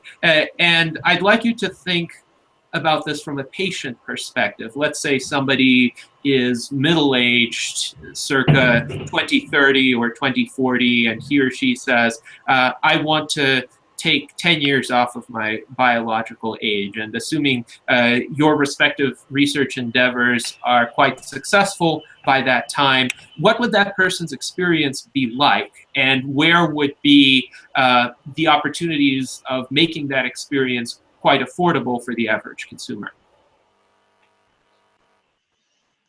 Let's see. Well, let me, if you're looking for somebody to start, I'd like to first just comment, something to add on to what Aubrey was saying, and that's that the US is relatively very oblivious to something called the silver tsunami. But when you go to Southeast Asia and other countries over like New Zealand, stuff like that, you talk to people and you find out that they are very aware, when you talk to government officials, very aware of the fact that by 2050, there are going to be so many old people in nursing homes, hospices, things like that, needing caregiving that there won't be enough people to take care of them. In fact, it's estimated by 2050 for every person that will be in a nursing home, there will be one person in the workforce. And you know, that's just not enough. I'm hoping something like robotics comes along and provides a solution to the caregiving problem. But really, what we need is a way of making people not get old, keep them healthy, and keep them in the workforce. And so if somebody wants to knock 10 years off their life, you know, one thing is to think that's good for society to do, because they become less of a burden to the government and caregivers to actually stay healthy. But you know, that's pretty much all I can comment on that at the moment. So any thoughts about the patient experience? So what would that be like? Would the person, say, go to a clinic, get some shots, take some pills, or have a surgical procedure? What do you envision the delivery mechanism for the rejuvenation treatments to be? I'll have a go. So I think there are two things that need to be addressed here. One is, it really emphasizes the similarity, the lack of any kind of transition, and the other one kind of emphasizes something that is a transition. The one that emphasizes, from the patient's point of view, the lack of transition is, strictly speaking, your question, the delivery. This is just going to be done with injections and pills and possibly, in some cases, at least in the short term, transplantation, surgery, just the same way as today's medicine is delivered. The fundamental difference in what it is will be in what is being delivered, because we are, I believe certainly that the defeat of aging will very much need a divide and conquer strategy in which we have to do lots of things for the same people. And so, you know, when you do an injection, it won't be just one type of stem cell, for example, or one type of engineered DNA. There'll be a lot of different things being delivered. But the patient won't know that, or at least they won't experience that. It'll just be an injection. The big difference, the huge difference from the point of view of the patient, is that mostly, and in fact ideally, these things will be delivered to people who are not yet exhibiting symptoms. So they will be preventative. Of course, as you know, the way I tend to describe SEND is that it kind of hits the sweet spot between prevention and treatment, in the sense that it's preventative by virtue of being administered to people who are not yet sick, but it's also treatment in the sense that it repairs damage that has already been laid down. But from the point of view of the patient, it's definitely preventative, right? So, so that's a big difference. Preventative medicine is not really a thing at the moment. There are only a small number of prominent examples of things that people are happy to take when they're not yet sick. Statins, maybe, ACE inhibitors for hypertension, not really very much. And even then, it tends to be when they think they're probably about to be sick, you know, when they think they're getting to the edge of going downhill. So we need to change that. We need to change attitudes in society in a manner that makes people comfortable with treatments that they would be taking maybe every 5 years, in some cases for maybe oral administration of certain things, maybe every week, but will be doing on faith that if they didn't, they would get sick sometime in the future. That's a thing. That's an attitude that it's difficult to instill in people, and we really have that challenge. The method of delivery is really going to depend on the treatment itself. Almost in research, nobody can predict whether it's going to be inhaled, injected, swallowed, a patch, because it depends on what actual drug or treatment you come up with and which is the best way. Everybody would prefer oral, except doctors that like to get money for giving injections. But orally, you know, everybody would like to have it oral, but if you find out that the drug or natural product or whatever doesn't survive the stomach, then you can't do it oral. Or you know, you have to work out ways to make it so you can. But that's going to pretty much depend later on when we actually have the treatments.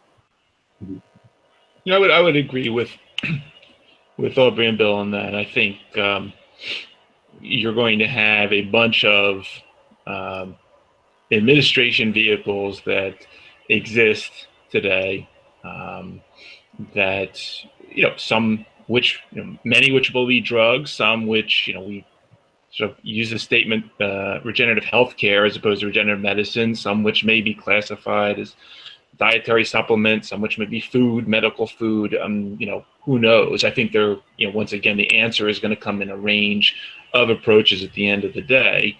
But I think on a positive note, once you step outside of sort of the traditional biologic realm of things, you see some movement into non-traditional therapeutics, and some of those might be at the table. I mean, there's been a major push. My former employer, GlaxoSmithKline, set up a fund for so-called, you know, electroceutical development. So, you know, basically how, you know, looking at how they get the drug out of the picture and basically only focus on the signaling event. And, you know, can it be done with electricity? Can it be done with light? Can it be done with magnetic waves and so forth? So there may be an interesting set of, we'll say, biophysical tools at the table that, you know, we maybe haven't thought of yet.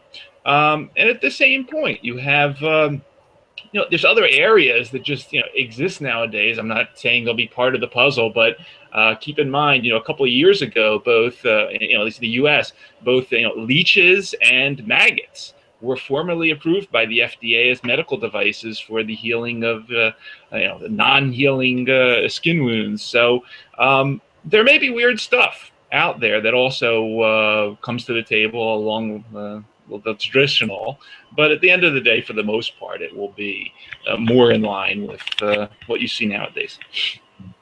Yes, thank you, Ira. And Ilia, given that you've discussed the need to make life-extending treatments available worldwide, including to populations, say, in sub-Saharan Africa today who may not have a lot of resources, how do you envision those treatments being effectively delivered to people whose incomes might still not be particularly high at the time? Well, Gennady, I think you said the key term earlier. That's the biological age. We need a robust and reliable measure of biological age before we even begin to think about intervention, because otherwise I'm seriously worried that a lot of treatments will be sold and given that don't provide any benefits. So that's the very basic requirement, to provide a reliable clinical definition. What are you going to diagnose? And it's not just about the changes of biomarkers, because everything changes with age, everything can be biomarker. It's about the actual evidence-based clinical benefits. And I think that's the major requirement before making these therapies. And then other considerations come into play, such as the costs. How are we going to afford those biomarkers in Africa or in Asia? Or are we going to spend billions of public's funding on treatments that will be available to 7 people in California, right? But still, I believe that we need to set this priority of the clinical definition of biological age or physiological age as a predictor of age-related diseases, something that can be evidentially modified by interventions. I think that will be the main step toward disability. Okay, so Yes. it took an hour and a half, but I think this is actually the first instance where one of us can actually significantly disagree with another of us. And I am too. I'm actually not sure that biomarkers of biological age are going to end up being very important. I think that there may be a transitional period during which they have significant value, but that period will be transitional and relatively brief, simply because there will only be a short period of time when the availability of these therapies is a challenge. In other words, when we can only supply them to a certain number of people. I believe that because these therapies will be overwhelmingly preventative, it's going to end up being easier to just provide them to everybody, even when they may be biologically young enough not to need them yet, rather than figure out who needs them most and go from there. And the reason I say that is simply because the actual effort involved in reliably figuring out who needs them most is going to be very substantial. It's actually really difficult to figure out how soon somebody's going to get sick. And I don't think it's going to get much easier. So there may be some advances in that regard, but I have a feeling that on balance, it's going to end up being easier to just skip the diagnosis step and give blanket solutions. And let me add that, you know, I've been working on trying to figure out biomarkers of aging since the early 1990s. And one thing that I have just concluded to myself is that, you know, aging causes a lot of diseases, but all these diseases can happen without aging. And so I think that one way to look at it is like, well, focus on the diseases. And so find the biomarkers for each disease and treat those. But when it comes down to aging in general, I'm 100% convinced that the best biomarker of aging is to look in the mirror. It is, you know, even though I'm a telomere biologist and think telomere length measurement will be something useful, I don't think it's going to come anywhere close to being able to just look in a mirror or look at how you feel. Because we see aging. People keep saying we don't have clear definitions of aging, but I can definitely walk down the street and I can say that person's old and that person's not old. And so it might just come down to that, because aging might be too complex to actually turn it into diseases, to specific biomarkers. We just have to realize that aging just increases the chances that all these diseases occur. So practically every disease is going to be associated with aging. So we just focus on aging in general without the actual biomarkers. So I always say, like I said before, when Betty White walks out on stage when she's 24 years old again, we are going to know that we cured aging. I do want to actually elaborate on one aspect of what Bill just said, because I want to highlight some specific research that has been done in the recent past, and some specific research that, as far as I know, has not been done and really needs to be done. So with regard to the way that people look as a biomarker of biological age, there was a study done a few years ago now by a group in Europe that demonstrated that there was a huge correlation. I mean, ridiculously. Essentially, what they did was they looked at twins and they asked people, they showed people one photograph of each of the twins, and asked a bunch of people who looks older, without telling them they were twins, of course. And the correlation between that and subsequent risk of death was ridiculously high. But the shortcoming of that study was that they did not factor out, in fact, they kind of deliberately didn't factor out, people who were really sick. In other words, people who were going to die really soon, because they wanted to see a separation of, the mortality curve for the perceived younger person and the mortality curve for the perceived older person as quickly as possible. What we need to know, what we desperately need to know, is whether that correlation bears up if you look at people who are quite a long way away from death. And that, as far as I know, is simply not being explored. Obviously, it's something that can't be explored in quite the same way. One has to go back to photographs that were taken a long time before the study was initiated. But still, it seems to me to be something that would be hugely valuable, and I don't think anyone's doing it. Very interesting. And I definitely agree that there are certain obvious physiological signs of aging, and there could be some obvious reversals as well that would send a very prominent signal to the general public that this problem is being effectively worked on. Now, along these lines, of course, one of the major barriers to living dramatically longer is being encountered by supercentenarians today around age 115, 116, and that is senile systemic amyloidosis. That seems to be what is preventing people from breaking Jean Calment's record of 122 years.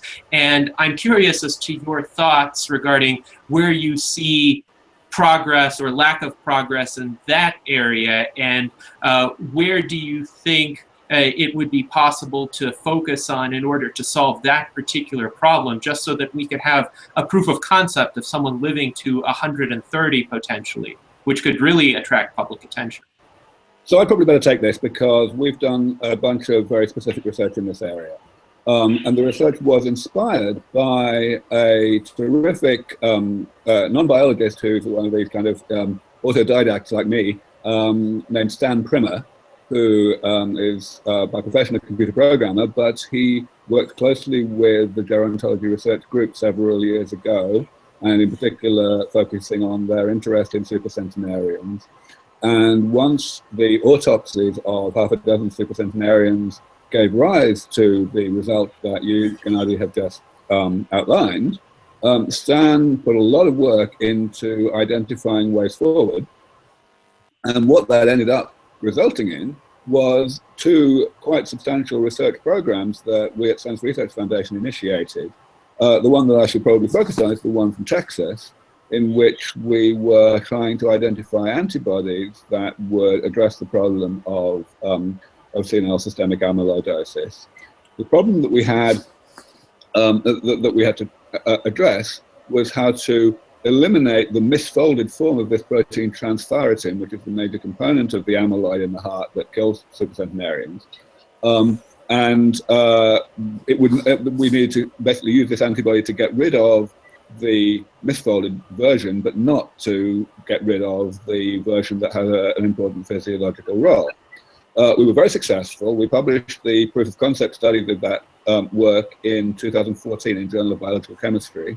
And I'm very pleased to say that that was sufficient to allow us to move that whole project into the private sector. There's a company named Covalent Biosciences, which was formed by the professor there, along with a British associate of his. And they were actually originally getting going on the basis of similar work that they had done on Alzheimer's amyloid. But the main thing that they've got now from us is this senile cardiac amyloid, and I believe it's going to be a very major deal. For anyone who's listening who is thinking about investing in something that's important in this area, I should point out that these people are very much looking for additional investment, and anyone who's interested in learning more about that should write to me at sense.org. I wanted also, however, to mention something that is not very well known about senile systemic amyloidosis, which is its role in the health of people in general, not just people who reach extreme ages. I believe that this is still represented by only one study, so it very much needs to be extended. But it's an extraordinary result that I believe should, and I believe the result. I think the paper that reported it is solid. The result is, what people have done is they've looked for mutations, inherited mutations, in the gene encoding this protein transthyretin, which is the major component of amyloid in the heart. And they have looked for ones which are protective, in other words, which reduce the propensity of this protein to form amyloid. They found them by a rather roundabout route involving the examination of families that have mutations that do the opposite thing, that exacerbate the tendency to aggregate, and therefore that cause early onset health problems. But it doesn't really matter how they found them. The fact is they found them. And what they were able to do was to show that in the general population, in other words, in people who do not have any bad mutations, bad alleles of this particular gene, the people who have one copy of the gene that's got this protective variant live 7 times longer on average. And this is talking about life expectancy at birth. So we're talking about the whole population, not just people who already reached 100 or anything like that. 7 years. Now that is a mortality rate doubling time. That means that, other things being equal, the average likelihood that someone who has this allele would die in the coming year is half of the likelihood that someone without the allele would die in the coming year if the two people are the same age. That is mind-blowing. I mean, that is way off the scale. It's a considerably bigger difference than having ApoE4, for example. So it's obviously very important to study this more, and that's not yet been done. Very interesting. Very interesting indeed. And I would certainly be interested if you could send me some links to this recent research that I could share with our members afterward. I would be happy to do that. Okay. Now, thank you. I wanted to get to some audience questions in the time we have remaining. And there was a user early on named Atheist Transhumanist who posed a potential disagreement between Aubrey and Bill, though in my prior conversations with Bill, I got the impression that it's not quite a disagreement, but this user characterized it as such. He says, I'm not sure which approach is better, lengthening telomeres or keeping them short. I know that Bill says lengthening them doesn't cause cancer, but Aubrey's approach is different. So what's with that? Bill and Aubrey? Well, first of all, let me say that Aubrey and I agree that we don't know for certain what's going to happen. Okay, we're both supporting each other's efforts. I'm a strong supporter of everything that Aubrey's doing. I've even in the past said that if he wants to make some cells that have the telomerase gene knocked out, I will be the one that will make them for him. I don't know if he's found somebody else to do it since then, but you know, the question is, what is the right answer? And we want to live longer. I mean, if Aubrey's right, I want him to prove he's right as soon as possible, because I think it's going to extend my lifespan. But right now, all we can do is make best guesses, and sometimes there's an advantage to not having everybody focus on the same thing.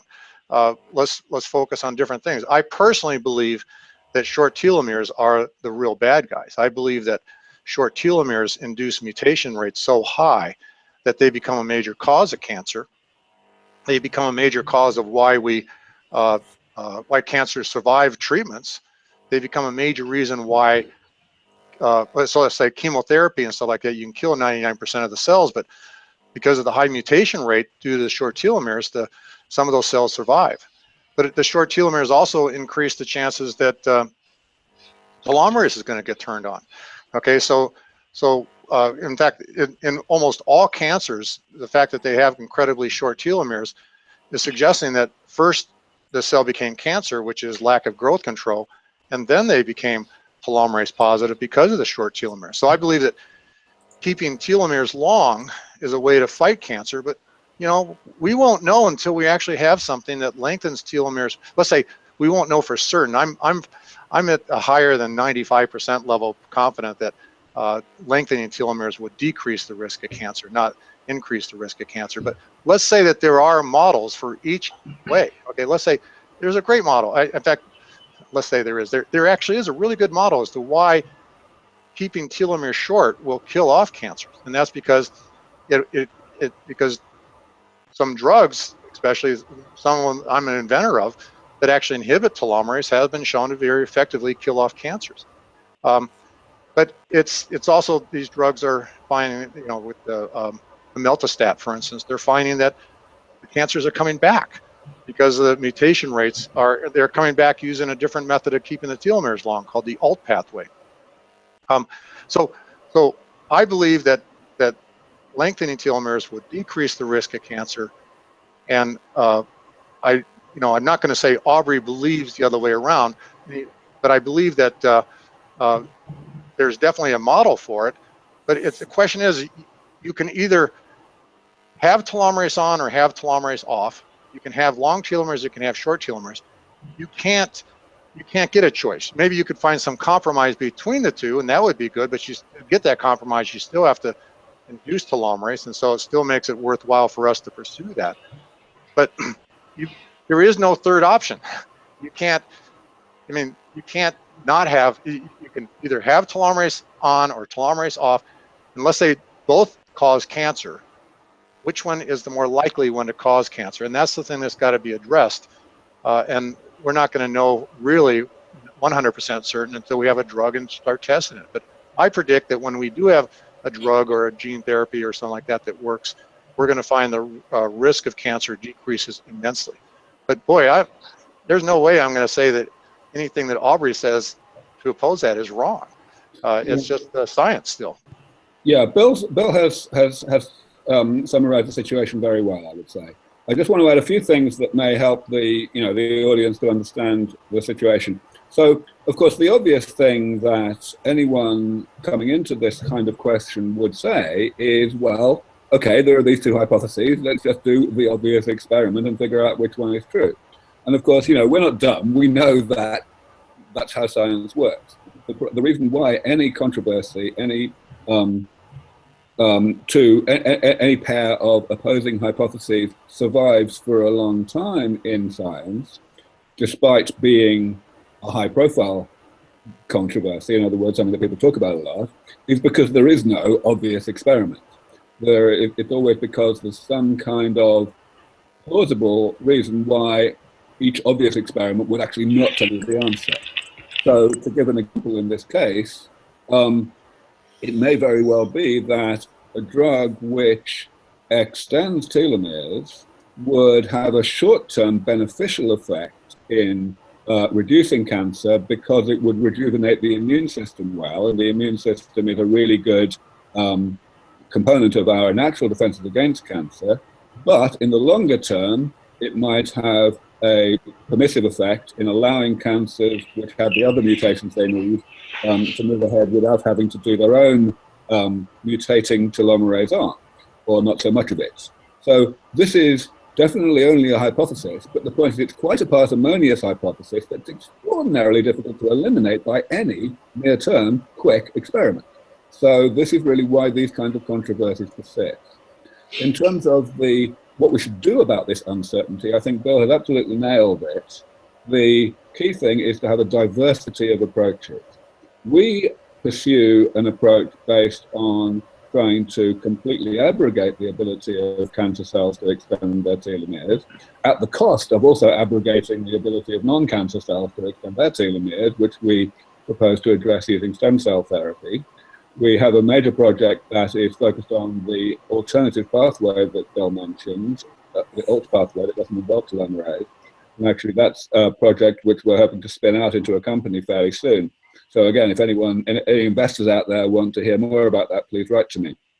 But the key point is that the main reason we are focused pretty much exclusively on the approach of abrogating telomere elongation is because other people are doing the opposite, trying to help to extend telomeres and to address any cancer problems that may arise by other approaches, whether it's cancer immunotherapy or whatever. If everyone else were doing what we are actually doing, the abrogation of telomerase approach, then we would probably switch. we would probably actually focus on the extension of telomerase because nobody else was doing it. Did we lose Gennady? I think he's back. Oh, am I back? Yes. Hello? Yes. Oh. We can hear you, Gennady, but we can't see you. Oh, my apologies. Tremendous apologies. My internet connection momentarily disappeared. This is probably a problem that has lingered from yesterday. In Minden, about 10 miles south of where I live, a garbage truck backed into a fiber optic cable and cut off the internet connection to the entirety of South Carson City. So I hope maybe everybody was able to hear Aubrey's comments on that because they were great. Well, yes. everybody except Gennady anyway. Well, yeah, I wasn't able to hear those comments, but it seems like this broadcast is continuing. And let me make a request of Wendy Stolyarov, if you're still watching, type something in the chat to make sure that you're still able to see all of us.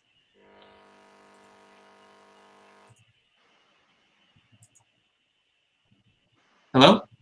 Okay. I guess let me refresh here because we are all still connected, and I want to. Oh, excellent, excellent. She can see us, so we can continue. I am going to watch your response, Aubrey, after this concludes, but we can proceed with further questions since we still have time in the panel remaining. There has been an outstanding quantity of user comments, and a few of them related to the politics of transhumanism, especially as it pertains to recent events in the United States. One of the questions I had prepared for the panel is this one. Are you concerned about any current political trends and how they might affect the progress of research into combating biological aging? And a lot of commentary has been made on that.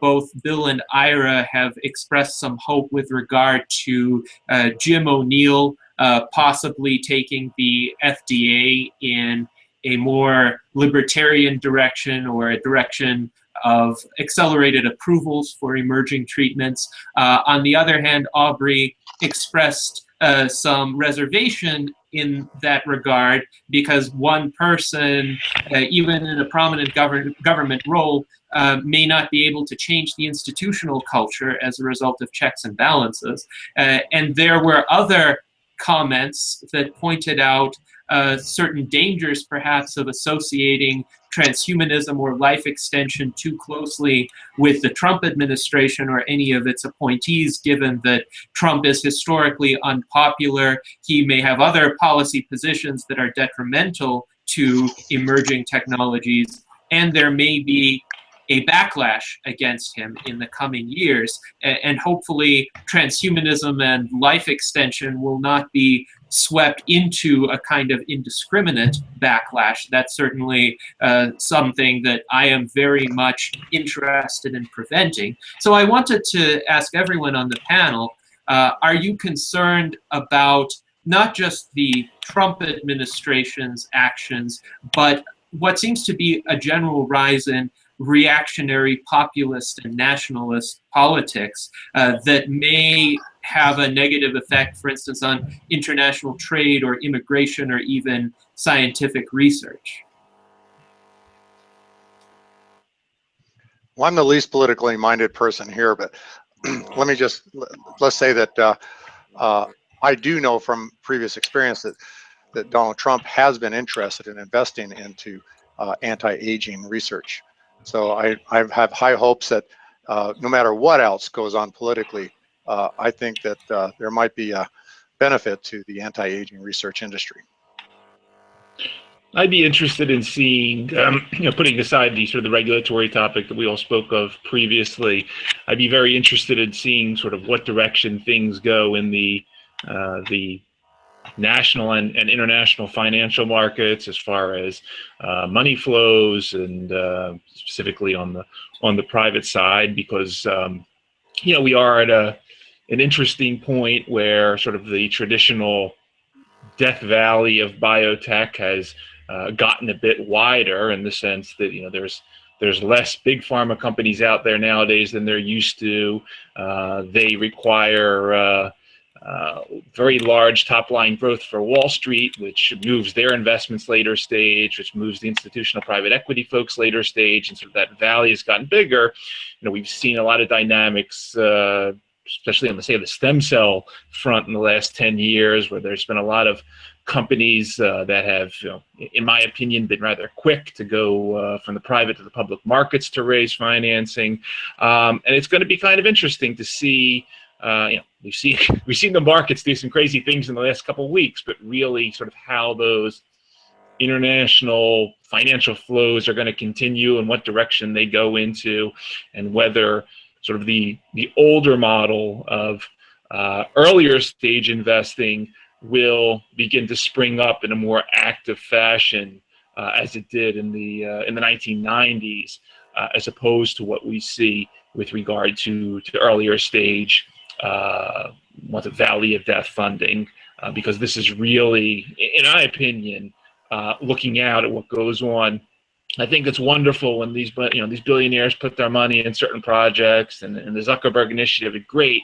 I always argue that it'd probably be much more efficient to give $5 to $10 million to 1,000 biotech companies to get them across the valley of death to move to later translation, as opposed to the mega projects. But it's going to be interesting, once again, from a straight financial perspective, what happens in the U.S. in the coming months. Yes, indeed. It will certainly be interesting.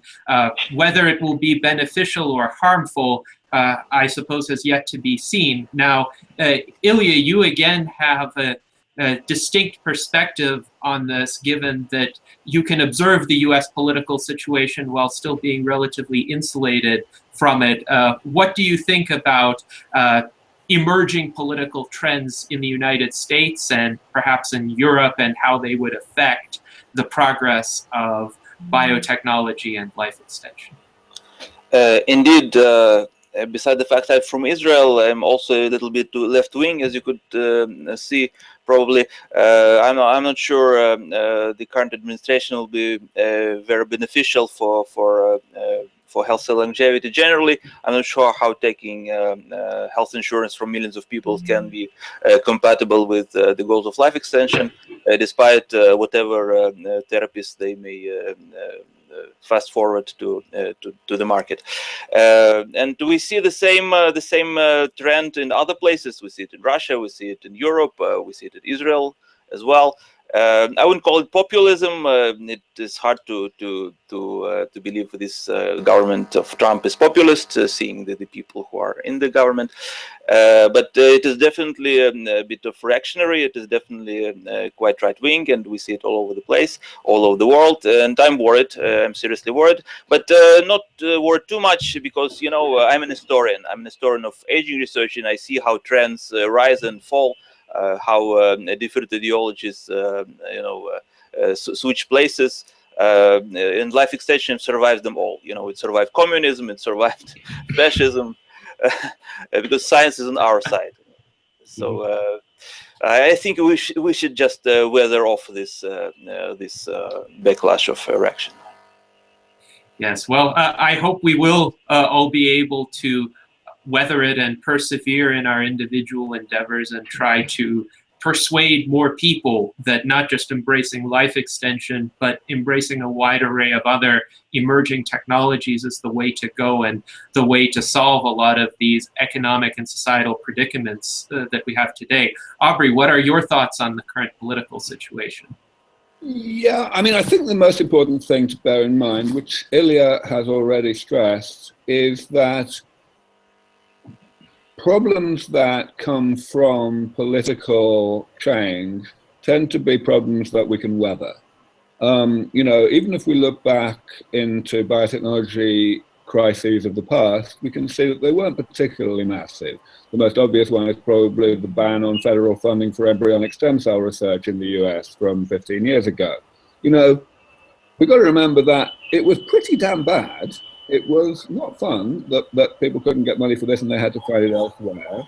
And it did have knock-on effects that, you know, Big Pharma, other big companies in the medical research world were, of course, apprehensive that the ban might be broadened, and that had a chilling effect on the extent of investment in that area over and above what was actually prohibited. But, you know, how much did it really slow things down in the end? Not all that much, probably. And I believe that if something of a similar magnitude were to happen today, the impact on the rate of progress would actually be even less, because of the growth of globalization in the whole medical research world. The availability, for example, of the much greater availability of access to research facilities in Asia, and so on. So I think it's important not to get too worried about it. But putting it the other way around, even if the government can't do too much harm to the kind of work that we do, it can do an awful lot of good. In other words, it can do a lot of harm by inaction, by not being allowed to decide. And we therefore absolutely must continue to redouble our efforts to maximize the extent to which people in positions of power across the country are actually exercising that power in our interests. Yes, indeed. Thank you, Aubrey. Now, I know that our 2 hours are coming to a close, even though we've had a few interruptions and technical difficulties. I wanted to get your closing statements with regard to not just the key points that you think we can all take away from this discussion, but also with regard to what laypersons who are sympathetic to your goals can do in order to hasten their realization. How do we make the effort to defeat aging as popular and as widely supported as efforts to defeat cancer, ALS, and heart disease are today? Because that, to me, seems to be the predominant challenge of our time, where the US Transhumanist Party can really make a difference in affecting public opinion. I think one of the first things that has to happen is that the whole perception of the anti-aging industry has to change. And I think that comes down to the people that are leading that industry. And unfortunately, the field of anti-aging, as always, has had more quacks and charlatans than any other field that exists. And so we need to actually come up with something that works. And it's kind of a catch-22, because in order for us to come up with something that works, we need public perception to help us get the funding so that we can do it. Somewhere in that catch-22, there's got to be a break, okay? And we are still moving forward as fast as we can. When I say we, I mean me, Aubrey, and everybody else in the scientific community are moving forward as fast as we can, even with the low funding. And hopefully that can lead to something that's going to be a major breakthrough in aging. That may not be the ultimate cure for aging. We might have to go further. As Ira pointed out, there's multiple sticks of dynamite. I think putting out any of those sticks of dynamite is going to be a major breakthrough and allow us to reach that escape velocity even better. So I think that changing the perception is one thing, but I think it's got to come from the scientists first succeeding at getting something that works. Yeah, I agree with what Bill said, and I want to make two main points, I guess, in closing. One with regard to what the party can do, and one with regard to what people in general can do. On the side of the party, I think, well, as I emphasized earlier, there are kind of different goals if one thinks short-term versus long-term. I want to focus on the short-term. One thing that I think everybody understands about politics is that language is far more powerful than it ought to be.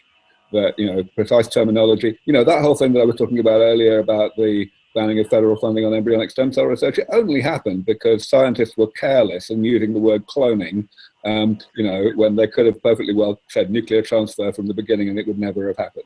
In this case, I think the challenge, which I guess is pretty obvious, is the word transhumanism. And everyone knows that this scares a lot of people. It gives the wrong impression, it gives an impression that people don't like to hear. We have a challenge to fix that.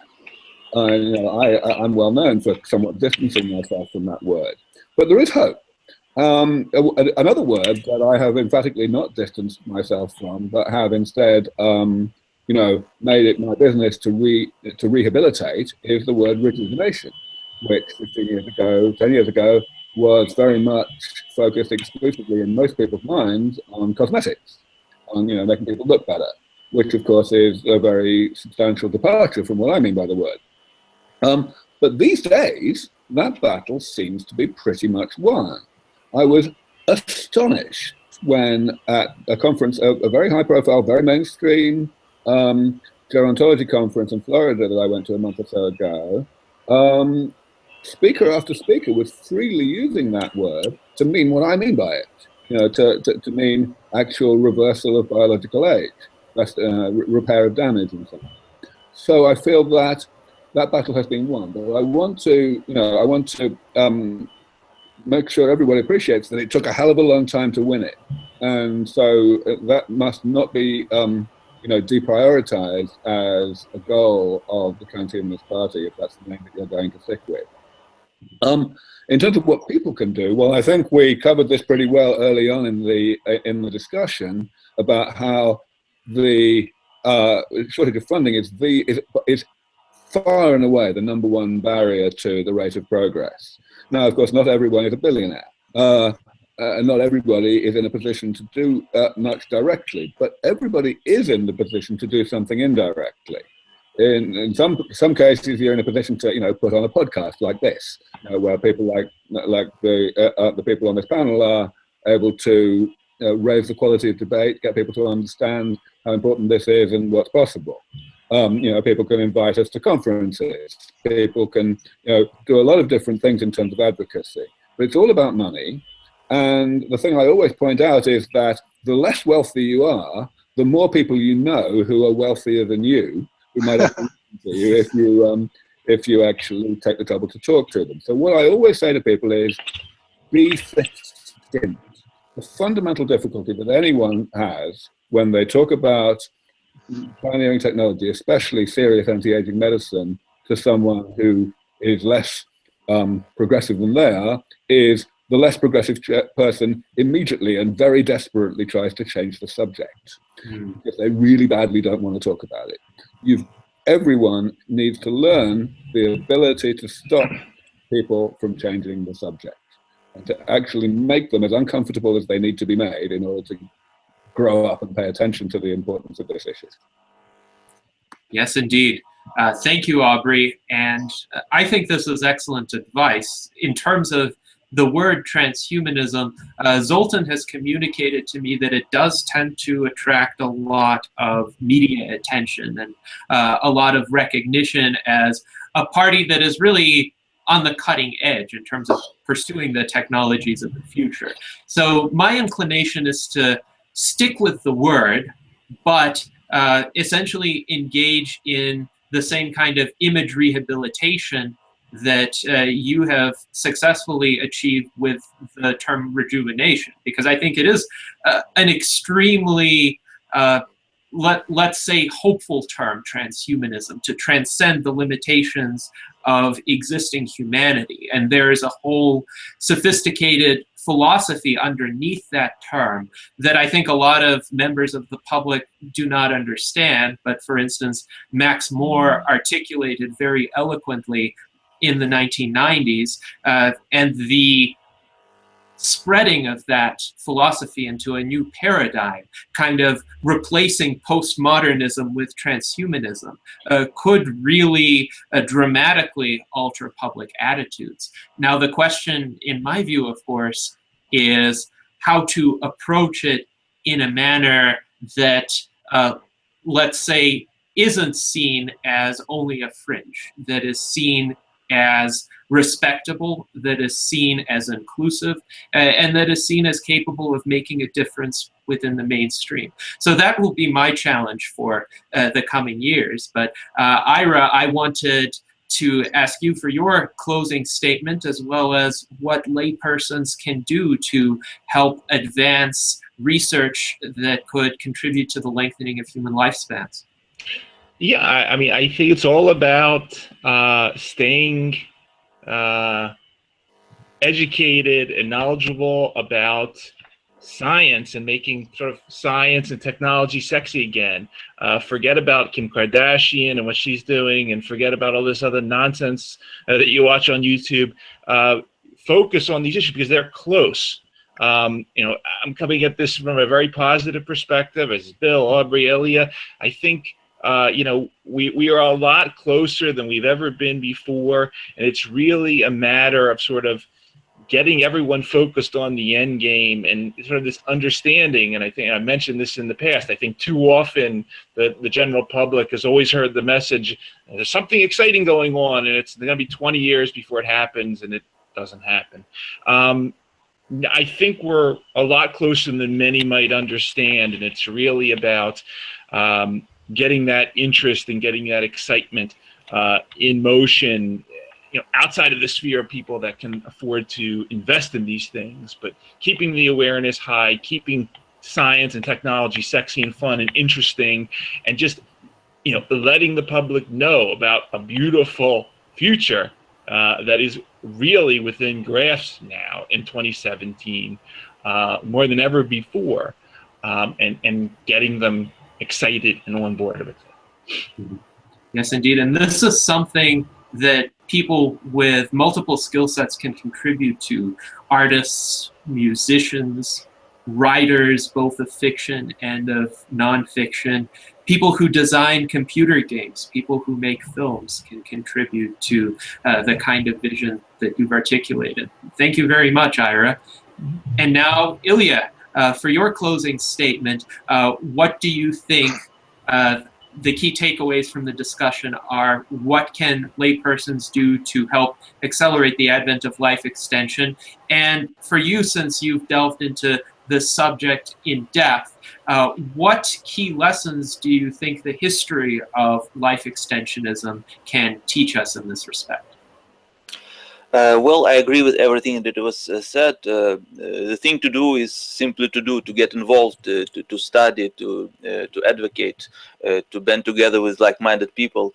The possibilities for such communications are growing, I would say even exponentially. You know, there are online communities, there are local communities, and I absolutely agree that the issue needs to become political, because after all the funding is mostly held in the hands of politicians. Whatever the billionaires may be able to contribute, whatever the crowdfunding may be able to contribute, the funding is still in the hands of the politician, and we need to get to it.